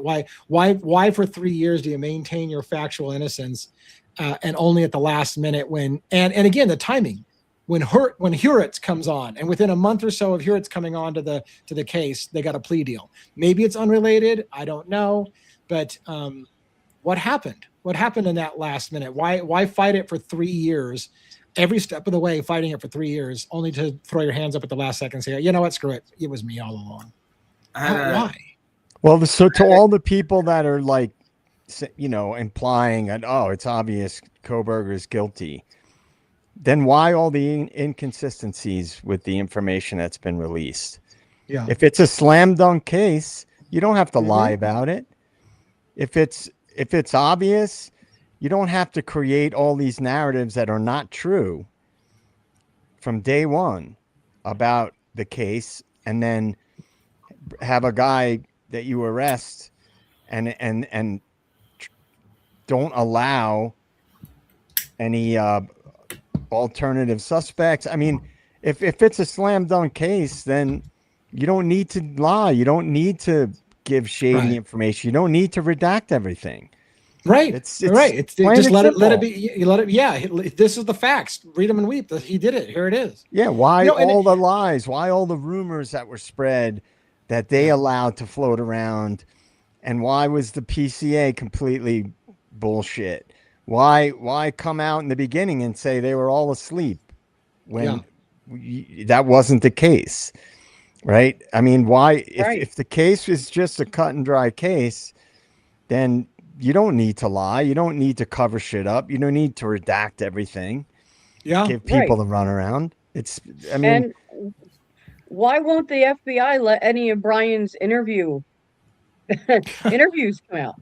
I mean, why did they tell MPD, no, you cannot release those? Saying the things that they're hiding. If, just like Joe said, if it happened the way that it did, why the fuck are we hiding shit? Why are we redacting stuff? Why isn't it all just coming out so everyone can see what happened? We got Dago backstage. I'm going to bring him up real quick and see what Dago has to say about things tonight. What's up, man? Absolutely, I agree with you. And good evening, everybody. JJ. Good evening, Django. 1-1, Miss Robin, and Mr. Lee. It's wonderful to see you, and thank you for having me. What's up, man? You bet. Absolutely. Good to see you. What did you have any exciting conversations going on today? And I mean, it seems like you're always online. So, I mean, you probably had something big happen today, right? Did anything big happen today? Nothing big. Well, I had the star himself, 1-1, jump and chat with us and answer for us. I appreciate that very much. It was just a regular day, though. I was popping around doing my thing, and I jumped over there with, I went in to watch Birdie because you hadn't gone live yet. And, Lana was over there, so then they asked me to come up, so I jumped up there, and now I'm here. Oh yeah, very cool, very cool. Making my rounds with all these awesome peeps out here. I love you guys. Did Lana talk at all about her appeals process that she's going on with Moscow Police Department? And not when I was in there. Okay, but we talked about a bunch of other stuff. But I know she's the other day when I was over there on her panel, she asked me to stop in. We talked a little bit about it then. So yeah, she's putting the work in. She always does, but she's definitely putting the work in for that. I'm sitting over here filling a notebook with things I need to add to this thing. I can't put it out yet because I have so much I'm adding to it that I keep learning and remembering. Oh yeah, and oh yeah, and oh yeah, we got this too and that too, and so it's going to be a minute, but I'm going to have it handled. So I do have on air tonight while I was on. I got a letter back from Latah County Prosecutor's Office, Bill Thompson's office. I had asked for information on 2 of his cases, and they responded and said, attorney-client privilege, you're not getting any of that. Go to another agency. Of course. So. Of course. Surprise. Yeah. I'm gonna one of the things I'm adding into my letter is I'm gonna make a recommendation. Not that they're probably gonna laugh it off. That every case Bill Thompson's ever touched gets looked into because I don't trust him. 30 plus years, you've only taken 3 cases to trial, and now we have this situation. I just don't trust you. Sorry. Yeah. So I can't remember. I need to double check my records, but as far as Bill Thompson's cases, I think I simultaneously submitted paperwork or requests for records from Moscow Police Department about their involvement in those 2 cases. So hopefully that's in process. I suspect they're saying no about everything. They're going to come back with that no's on everything, and we have to fight it. And of course, but eventually, if you say the right words at the right times, it's been proven you can get some stuff out of them, like the audios they have released. So at least you're getting responded to. You know what I mean? That's something that with the FOIAs I put out there and different things, nothing. They're ignoring me. So so be it. But you're not going to ignore this letter I put out when I send it where I send it. So I'll just say that. Yeah. I got a question for JJ. It's a little. I know everyone is mostly in here for Idaho 4, but we do cover 5 cases. Yes. So, JJ, have you been watching the stuff on Erica lately? Like today, I did not. I didn't say anything. Yeah, I didn't say anything today, but in the last few days, like I've seen there's been a few YouTube people are like putting out, like basically evaluating like her body language during certain interviews and whatnot. And one of the big things that I believe Harsh covered, he's had like a few videos that have come out recently. And one of the big points that he's making is that obviously Erica is now the CEO, right, of Turning Point. Right. Yeah. Right. And the funny thing about it, if you think about it logically, that is a huge contradiction, right, to what Charlie represented, because Charlie was all about the woman being at home with kids and all that. So it's super interesting because one of the I guess if you want to say the voting base or whatnot, that is like, I guess the weakest for, MAGA or Trump or whatnot. Yes, females. It was basically like the 18 to 29-year-old females. Yeah. So it's kind of interesting because Erica, they're trying to figure out how is she going to push that, because she's now the CEO, right? She's the CEO. She's going to put on an Elvis suit and go. No, but I'm just curious, like what you feel about that. How do you think it's going to end up? Because she's going to basically have to go against most of what Kirk was pushing with that. Right. Yeah. And already it's has just, been, yeah. it is pretty funny that she the way she dresses for these events and interviews and stuff, she's supposed to be this subdued, traditional Christian woman, and she's wearing these sequin suits and leather pants and skin tight pants. It's just I can't, I'll be totally honest, man. I can't even follow this case anymore because so much horseshit is going on with all the establishment media people and the establishment content creators are circling the wagons now, because when big money's involved and potentially losing big money, they go hard. When 150 million, $200 million is on the line, the establishment people, they band together, man. And TPUSA was losing popularity. Yep. And I won't get into why. Anybody who's followed it knows why. And they're just big money, man. A lot of these bigger content creators are on the payroll, and they're circling the wagons. The last thing I'll say about it is I still do follow it on X a lot, because the people that I follow are the ones that are all over it. And a lot of people are criticizing her, that people that were just at Amfest were saying that they think she's totally phony. Right. The way she carries herself. And Candace Owens, obviously is still the main talking point, right, for this whole case. Did something happen at that, that hidden, that secret meeting? Right. Did they, all she said is, they gave me some info, I gave them some info, but, was she basically told to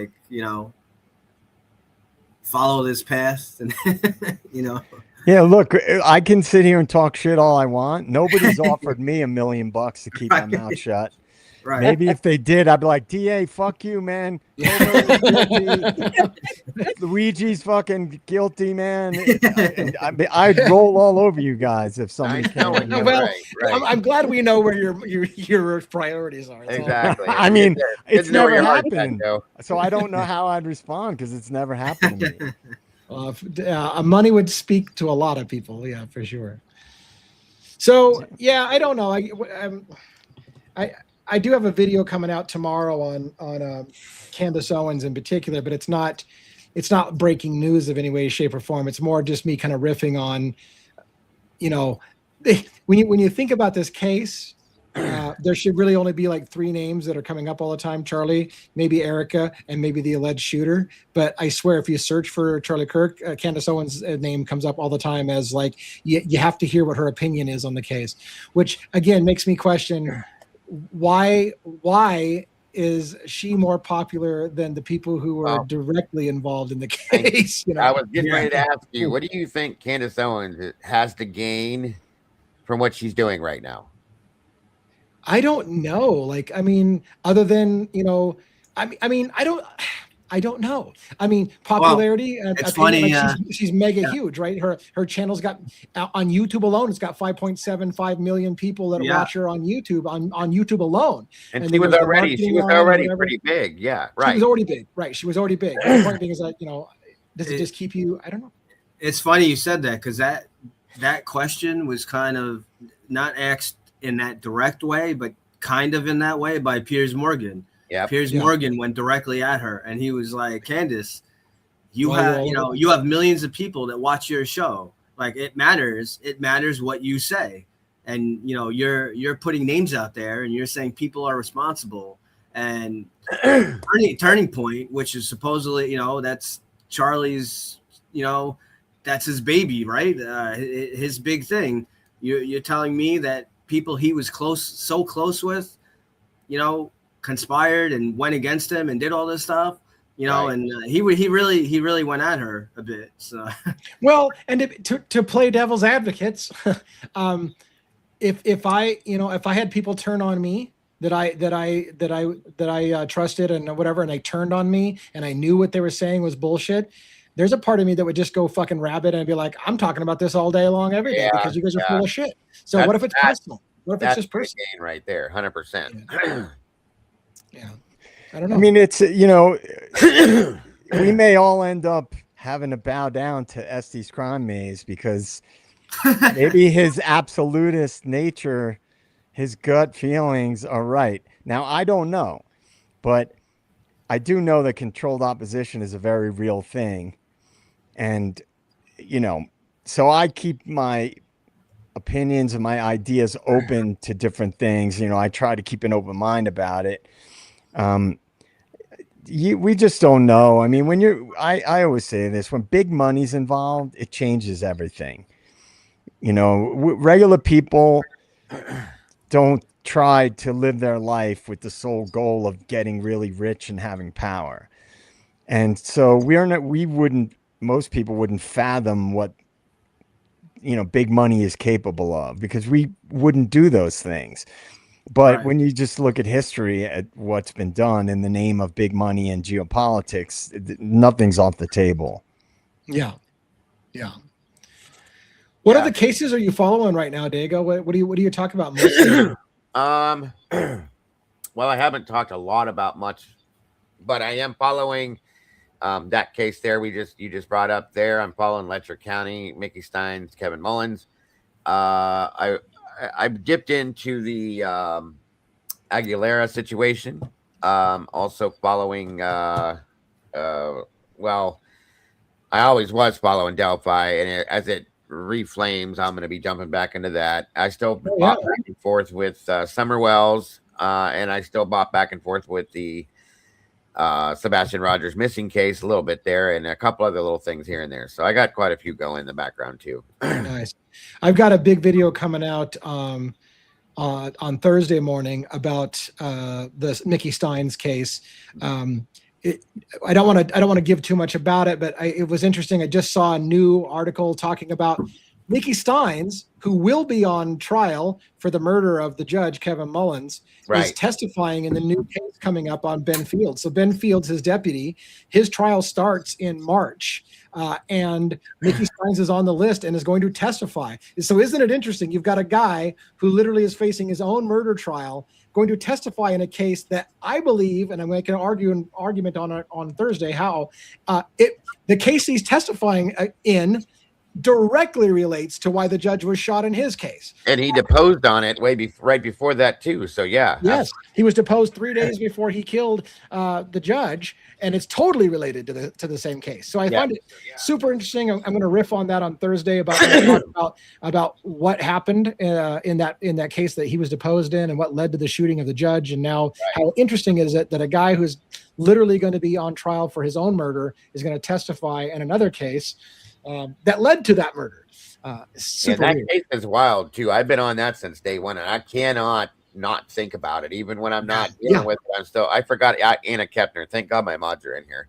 I forgot that I'm covering Anna Kepner's case too. Thank you guys. But yeah, now that Letcher County I told them I will be covering every aspect of this case. I don't know why I got so stuck on it so fast, but it's crazy to me. So it sent alarm bells off on me the second I saw it. I was like, oh, there's no way I'm not covering that one. Right. It's very interesting to me. Lewis Theron, by the way, asked, what is Steins' defense? Steins is going for at least at the last time we heard, Steins is going for the EED defense. Some states have what's called extreme emotional disturbance or distress. It's tantamount to I caught my spouse in bed with another person, so I killed them in the heat of passion. It's that kind of thing. And so it allows a person to say, I temporarily lost my mind because of circumstances. It allows you, if you're facing second-degree murder charges, at least this is the way it works in New York. If you're facing second-degree murder, you can have it reduced to manslaughter if you can talk to a jury about and have them understand why you lost your mind temporarily. So that's the defense that Mickey Steins has presented as extreme emotional distress. That's something, it's I killed him. I'm not arguing I killed him, but you have to understand why I killed him. And let me let me ask you real quick, if you don't mind, Lee. I don't know what subject you were going to be on, and I don't want to derail you at all, but just a real quick answer on this one. Your opinion on what you think should happen to Mickey. What I think should happen to him? Yeah, as far as like a punishment goes, what's your opinion on what you think should happen? Considering, well, yeah. I know it's kind of a short-lived question because we don't have the full truth, but as right. Right now, that's the problem. Yeah. So that's the $1 million problem, because we don't know what happened. But if two of the theories I think happened on why he shot the judge, I do think he should probably get manslaughter, because I think it was either along the veins, I hate to say it, but it's either along the veins of self-defense. He literally was told, the allegation is he was offered money to harm himself or they'll kill his family. So if that really happened, then it's a self-defense kind of case. And you have to give that guy the benefit of the doubt that to save his own family, he decided he was going to fucking put this in right now. Yeah. Or you have some kind of scenario of, was the judge doing something inappropriate that involved his daughter, and as a father, he lost his mind and shot the guy. Any two of those two scenarios, any logical person can say, I can understand why you temporarily lost your mind, so it probably should be manslaughter. But I don't know the circumstances. Okay. So you're saying that you believe that there should still be some form of punishment no matter what. He shouldn't walk free on this, because if that's that's how I feel too. I mean. Yeah, exactly. I think, I do believe that let the punishment fit the crime. If the guy killed somebody, he killed somebody. I mean, the only exception to that, here's the thing. Most states say, and I agree, if you kill someone in self-defense, you are not a murderer and you're not a killer, and you can't even have manslaughter. You are allowed to defend yourself. Yes. So if it was truly a self-defense situation, well, we saw clearly on this. Yeah, it wasn't like that. Right.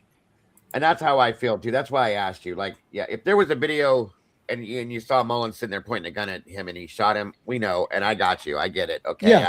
I don't think there's anything, but considering the circumstance, in my opinion, I believe because he was a law enforcement officer, because he knew right from wrong, but at the same time, there is a circumstance back there. I believe that it should be a minimal. If like it plays out with what you're saying, I agree with you. Is what I'm saying, that it would be. That's the thing. We don't know what the justification. That's it right there. So it's probably a very premature question to ask. So just saying. Yeah, no, and I'm glad you asked it, because I don't want people to get the impression that I think people should walk when there's no question he pulled the trigger, right? That in Mickey Stein's case, there's no question he pulled the trigger. We literally have it on camera, and there's no ambiguity. He's not wearing a mask. Like, nobody questions that he gunned that guy down, right? So I'm not the kind of person that says, it doesn't matter, he should walk anyway. It's like, it's no question the murder was committed. Yeah, but does why have to factor in circumstances behind it? Yeah. No, I'm right there with you on that. That's why I was asking. So I respect that totally. Sorry to derail. I wasn't trying to. It was just because you had talked about it, brought it to question. So, in a small town, a smaller town, a smaller city, it's going to be hard to get people to flip, man, if they have inside information. Well, see, that's what I think is there's already a lot of support for Mickey. There's a lot of that town really, really, truly supports him, and they don't want anything to happen to him, because they're saying that he's a hero. In some videos we've seen, some of these interviews, that he's a hero. He ended it. It's over. It's done, so on and so forth. But is it really? Because there's so many other people involved in it. What's the funny thing about that? Here's a funny little nuance about that case. If I understand this correctly, here's a really funny nuance. Yeah. Normally, when somebody wants to move the trial to a different county, it's because they don't think that the guy can get a fair trial in that county, so they move it somewhere else. Yep. In this case, the prosecution wants to move the case to another county, because they're afraid that people who voted for Mickey Steins like the guy and will give him the benefit of the doubt because they like him. So usually it's the defense trying to get it to be moved because they want a fair trial, and they think they can't get a fair trial. In this case, the prosecution wants it moved because they're afraid the people will like the guy too much. And it's going to be hard to pick a jury that's going to sit and convict him because everybody loves him. So right. That's pretty wild. Interesting. Very, very, very wild thing. Yeah, and the crowd goes quiet. I definitely believe that something needs to happen there, because listening to the interviews that they had done, and there's people that are stepping forward little by little here and there.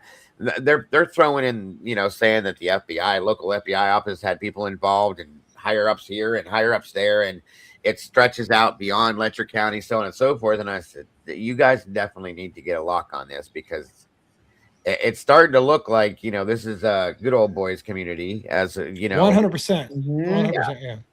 And that's why I was so intrigued about the case. I'm guaranteeing this goes a lot further than just. Oh my God, yeah, I'm right there with you on that. Yes, I'd be curious to see how much they can unfold on it, how far they can open it up. Truly.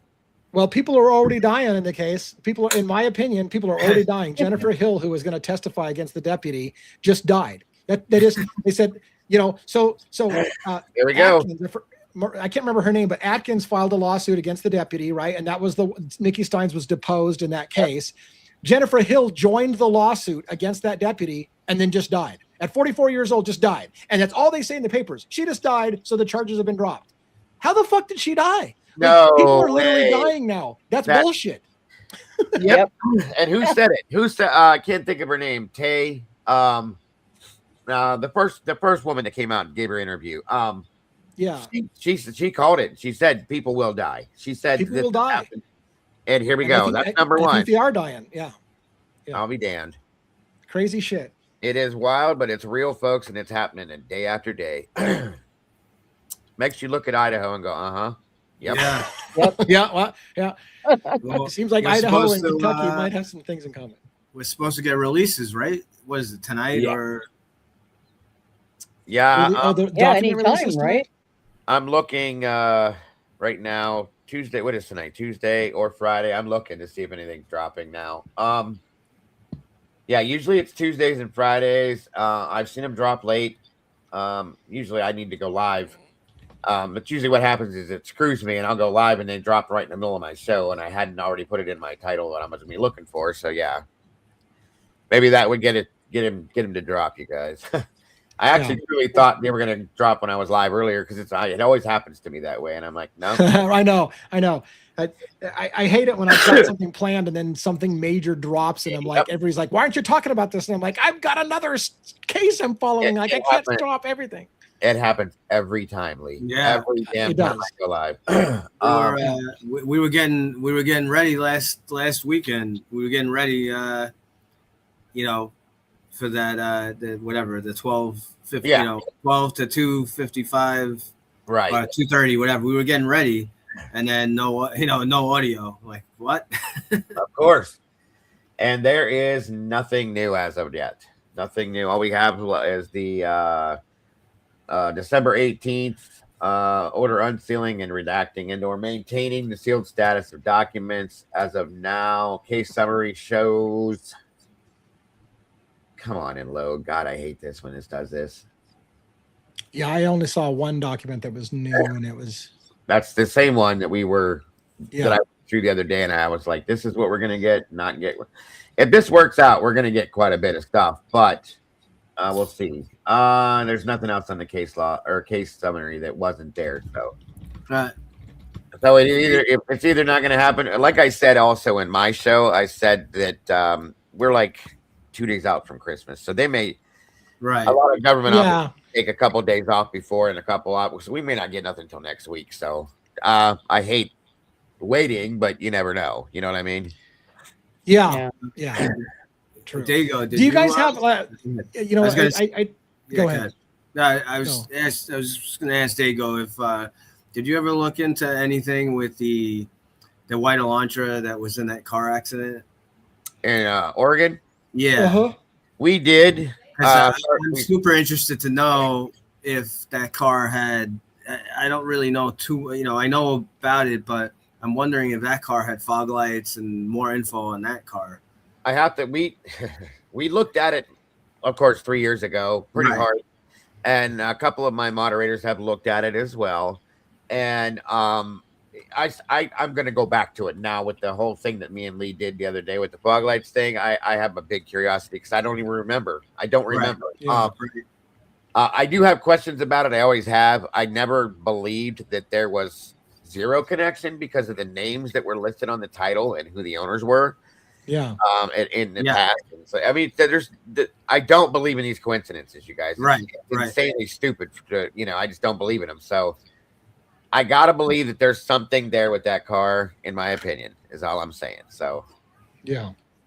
I'm going to be going back to that to look again, though, to check for the fog lights. And then, of course, once we get that info, then we're probably going to float forward with that, too, and go somewhere else with it. So. Like we need it like another hole in the head. But the good news is, like, a lot of us got a lot of prongs going into this case. We're not letting it go. So that hopefully if we keep putting the pressure on and the questions mount, hopefully they'll have to address something.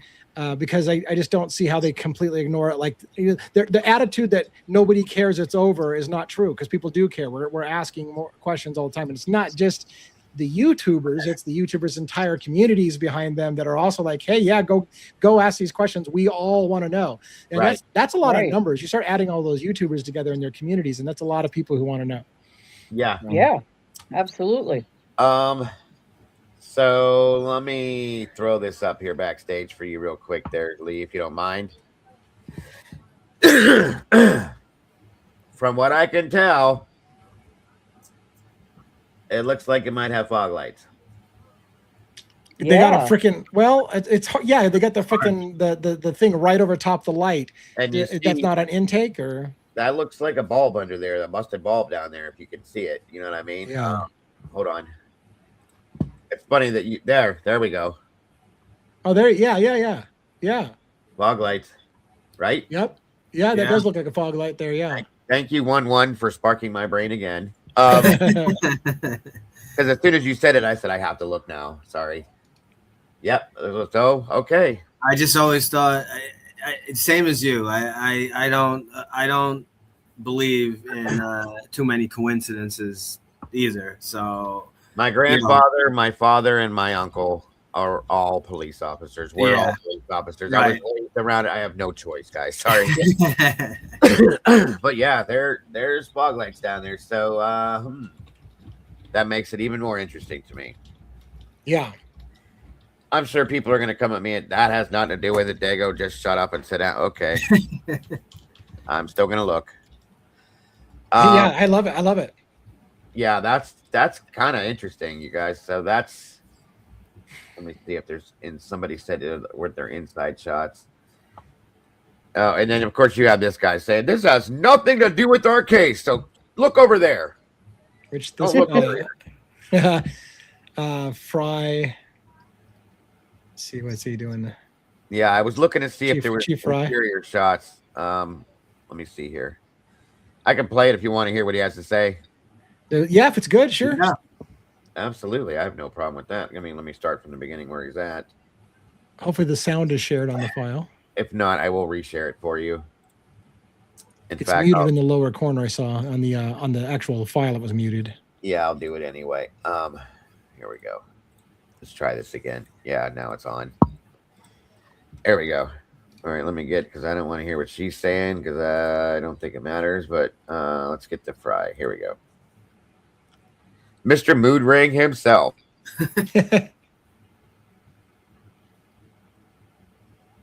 What I want people to know is this is a Moscow Police Department investigation. We're utilizing the resources of the FBI and state police, but we pick the investigators. My command team oversees this. We have 94 years of experience between us, and we're going to continue to work this case. We're going to continue to work it to the completion. We have a lot of resources that we're utilizing, but we still ask for your help. We ask for any tips that you might have, anything that you might be able to give us. We're going to take a look at those, but be assured that this investigation is the Moscow Police Department's, and I am the chief, and we're going to follow through with this. And just know that from the very beginning of this, we've been a unified group, and we make decisions together. But those ultimately, I stand behind at the end. I'd like to update you on our tips so far. We've received 7,600 email tips. We've received 4,300 phone tips. We've received 4,500 digital tips. All of this helps build the picture that we're trying to put together here to solve this case. What we want you to know is we appreciate all your help. We appreciate everything that you've done, but we're asking that if you have anything additional, please just send it to us through our tip line or through our email tip line. We appreciate that. They have had a lot of tips coming in, including one about this white Hyundai Elantra that was found in Eugene, Oregon. At this hour, police are saying it had nothing to do with the murder that we know of so far. But law enforcement is still asking for any information that could help solve this case. That tip line is 20. You know, it's funny because when they talked about the 7,000, email tips and the 4,000 phone tips and whatever, I think to myself, is that not required? I don't know.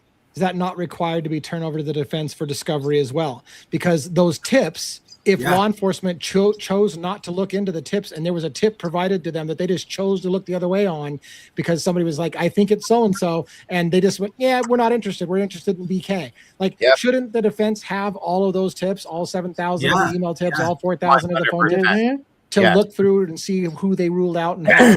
100%.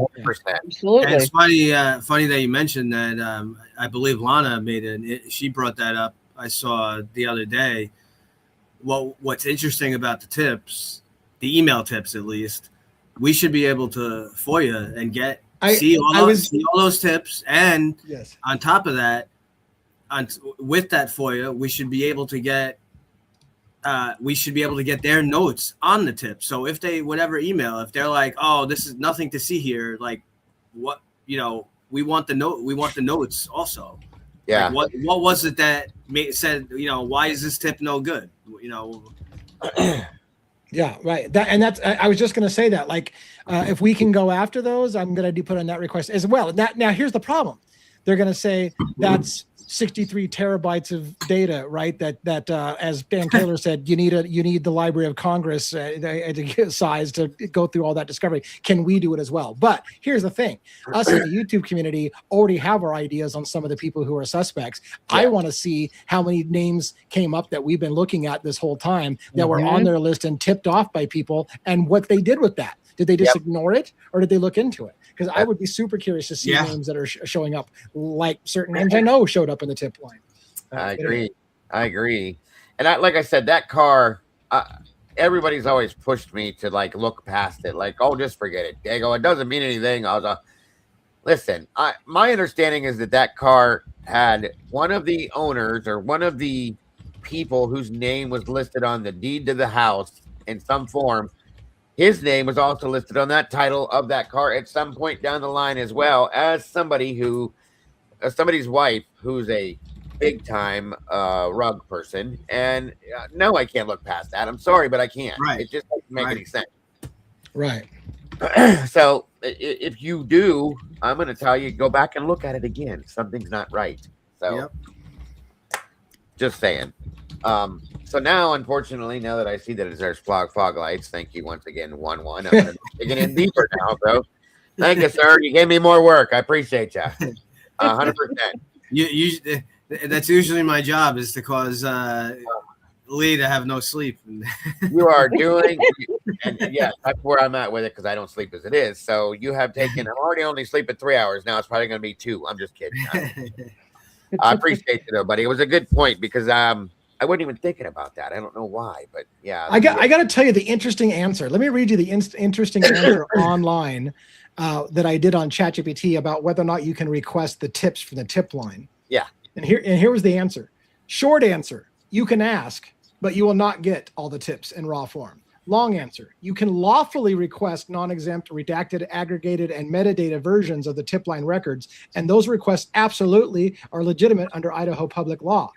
Below is a more detailed answer. During the investigation, tips were routed through multiple agencies, primarily Moscow Police Department, Idaho State Police Department, and the FBI. That matters because each agency will have different disclosure rules. Agencies will lawfully deny your request for identifying information about the tipsters, ongoing investigative leads, unvetting of accusations about private individuals, FBI-originated records, unless FOIA requested, and so on and so on. So they're basically saying there's a lot of stuff they're going to tell you they won't give you because you're not allowed to know the name of the tipster. You're not allowed to know the person that they were going to tip you off to. They're going to hide behind that and tell you don't have a right to know, which is ridiculous. Yeah. Right. Yeah. But we'll still ask. That's pretty wild. Pretty wild. It says you can request summary level records such as the total number of tips received. That's not super helpful. The date ranges of the tips that were received. That's not super helpful. Categories and classifications used such as vehicle tips, person tips, digital evidence, etc. How many tips were closed, escalated, or referred. So you can get numbers, but not the specifics who was named in the tips. That's what that's saying, but we'll see. Yeah.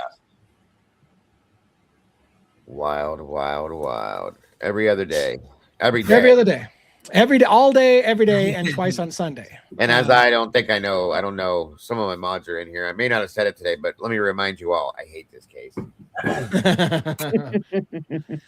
I do hate that. Say it once a day. I kind of want to wrap up. We've got New Year's Eve coming tomorrow. A lot of people are burnt for the holidays. I'm kind of burnt for the holidays. No, not New Year's. That's the second time I've said New Year's Eve. Christmas. I was going to say, did we miss Christmas? First of all, Lee's the Grinch. Lee's the Grinch. I used to always get Tyler Robinson and Jeffrey Epstein's names transposed too. Like I don't know what the hell it is, and so I'm also going to transpose New Year's Eve and Christmas Eve. It was Charlie Epstein. Charlie Epstein. Lee said he's fed up. Fuck it. We're skipping Christmas and moving right into the New Year. We're going right into New Year's Eve. I don't even like Christmas, bah humbug, and all that shit. I'm down. I'm down. Anyways, no, I kind of want to wrap up for the night. Dago, thank you for coming on the show. Does anybody want to say any last minute notes? I'll let you go first, Dago, so that you have the option to bail out if you want to. Yeah, absolutely. Once again, thanks guys for having me. It's always an amazing experience when you guys have me up here. I appreciate it. Conversation's always great. Everybody in chat, as are you.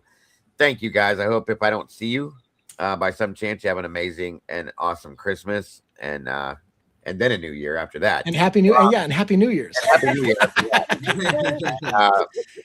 Truly, I do hope that for all of you. And thank you guys again. New Year's, by the way, for those who haven't heard it, I've said it before. New Year's is, in fact, my favorite holiday. Out of all holidays, New Year's has always been my favorite holiday. So that's why I'm skipping forward. I'm just going straight to New Year's. It used to be mine. Yes, it used to be mine, but until I quit drinking, and then it changed. So, Joe, what do you got for saying goodbye? Well, thanks again for having me. It's always fun to be up and listen to everybody's take on things, talk to everybody. And I've been listening to Dago's channel when I can too. I'm trying to listen to more content creators that cover these cases. It's just, there's so much information out there, and I've always steered away from the sort of mainstream narratives. So it's good to have other people that you can listen to their take and see what they focus on. Yeah. So I appreciate that. I'm thankful for the opportunity, and upwards and onwards for 2026. I'm excited about this coming year. I think we're going to have a really good year in the community. I think it's going to be exciting things. We got big cases that are super interesting for 2026. Yes. So it'll be very fun. What do you got? 1-1 for saying goodnight tonight. Happy holidays to everyone. Hope everyone has a safe holiday. Those of you, although this is Christmas Eve is coming and Christmas, with my job, from what I have seen in my experience, just be careful partying and make sure you get an Uber. Don't drink and drive. Be safe. Even if you're just a little tipsy, it's not worth it. Spend the extra $1. Just safe and keep fighting for the truth. Thanks everyone, the panel. Thanks Lee for having us, and I look forward to the new year with all the cases, and it's great to see a united front. With all the different creators and working together. And it's funny because now that I've been to New York once and came out and saw you and whatever, now I'm thinking I need to add to my bucket list going to be at Times Square for New Year's Eve. I think I need to add that. I think I need to add that to my list. What do you got, Robin, for saying goodnight tonight? Well, just again, always great to be here with all of you guys and our amazing mods and our chat, and just wishing everyone a most wonderful Christmas and the rest of the year, and we'll get to New Year's, Lee. It's gonna happen. I know. I'll just hibernate until we get there. Yeah. But no, it's such good things ahead for the new year, and but just everyone have yourself a merry little Christmas. Fantastic. Playing us out. You just played us out. It's amazing. What a nice voice. Thank you so much for sharing that. Thank you, everybody, for coming on. Diego, as always, it's a great pleasure to have you. Joe, always a regular panelist. And one. Everybody's been amazing, as usual. Looking forward to next year. I know we're not there yet, but I'm already looking forward to next year. Let's go have a good time, and we'll see you again very soon. Not tomorrow night, or no live tomorrow night. We'll have some videos coming out, but no live tomorrow night. Take it easy, everybody. Merry Christmas. Good night. Have a great night, everybody.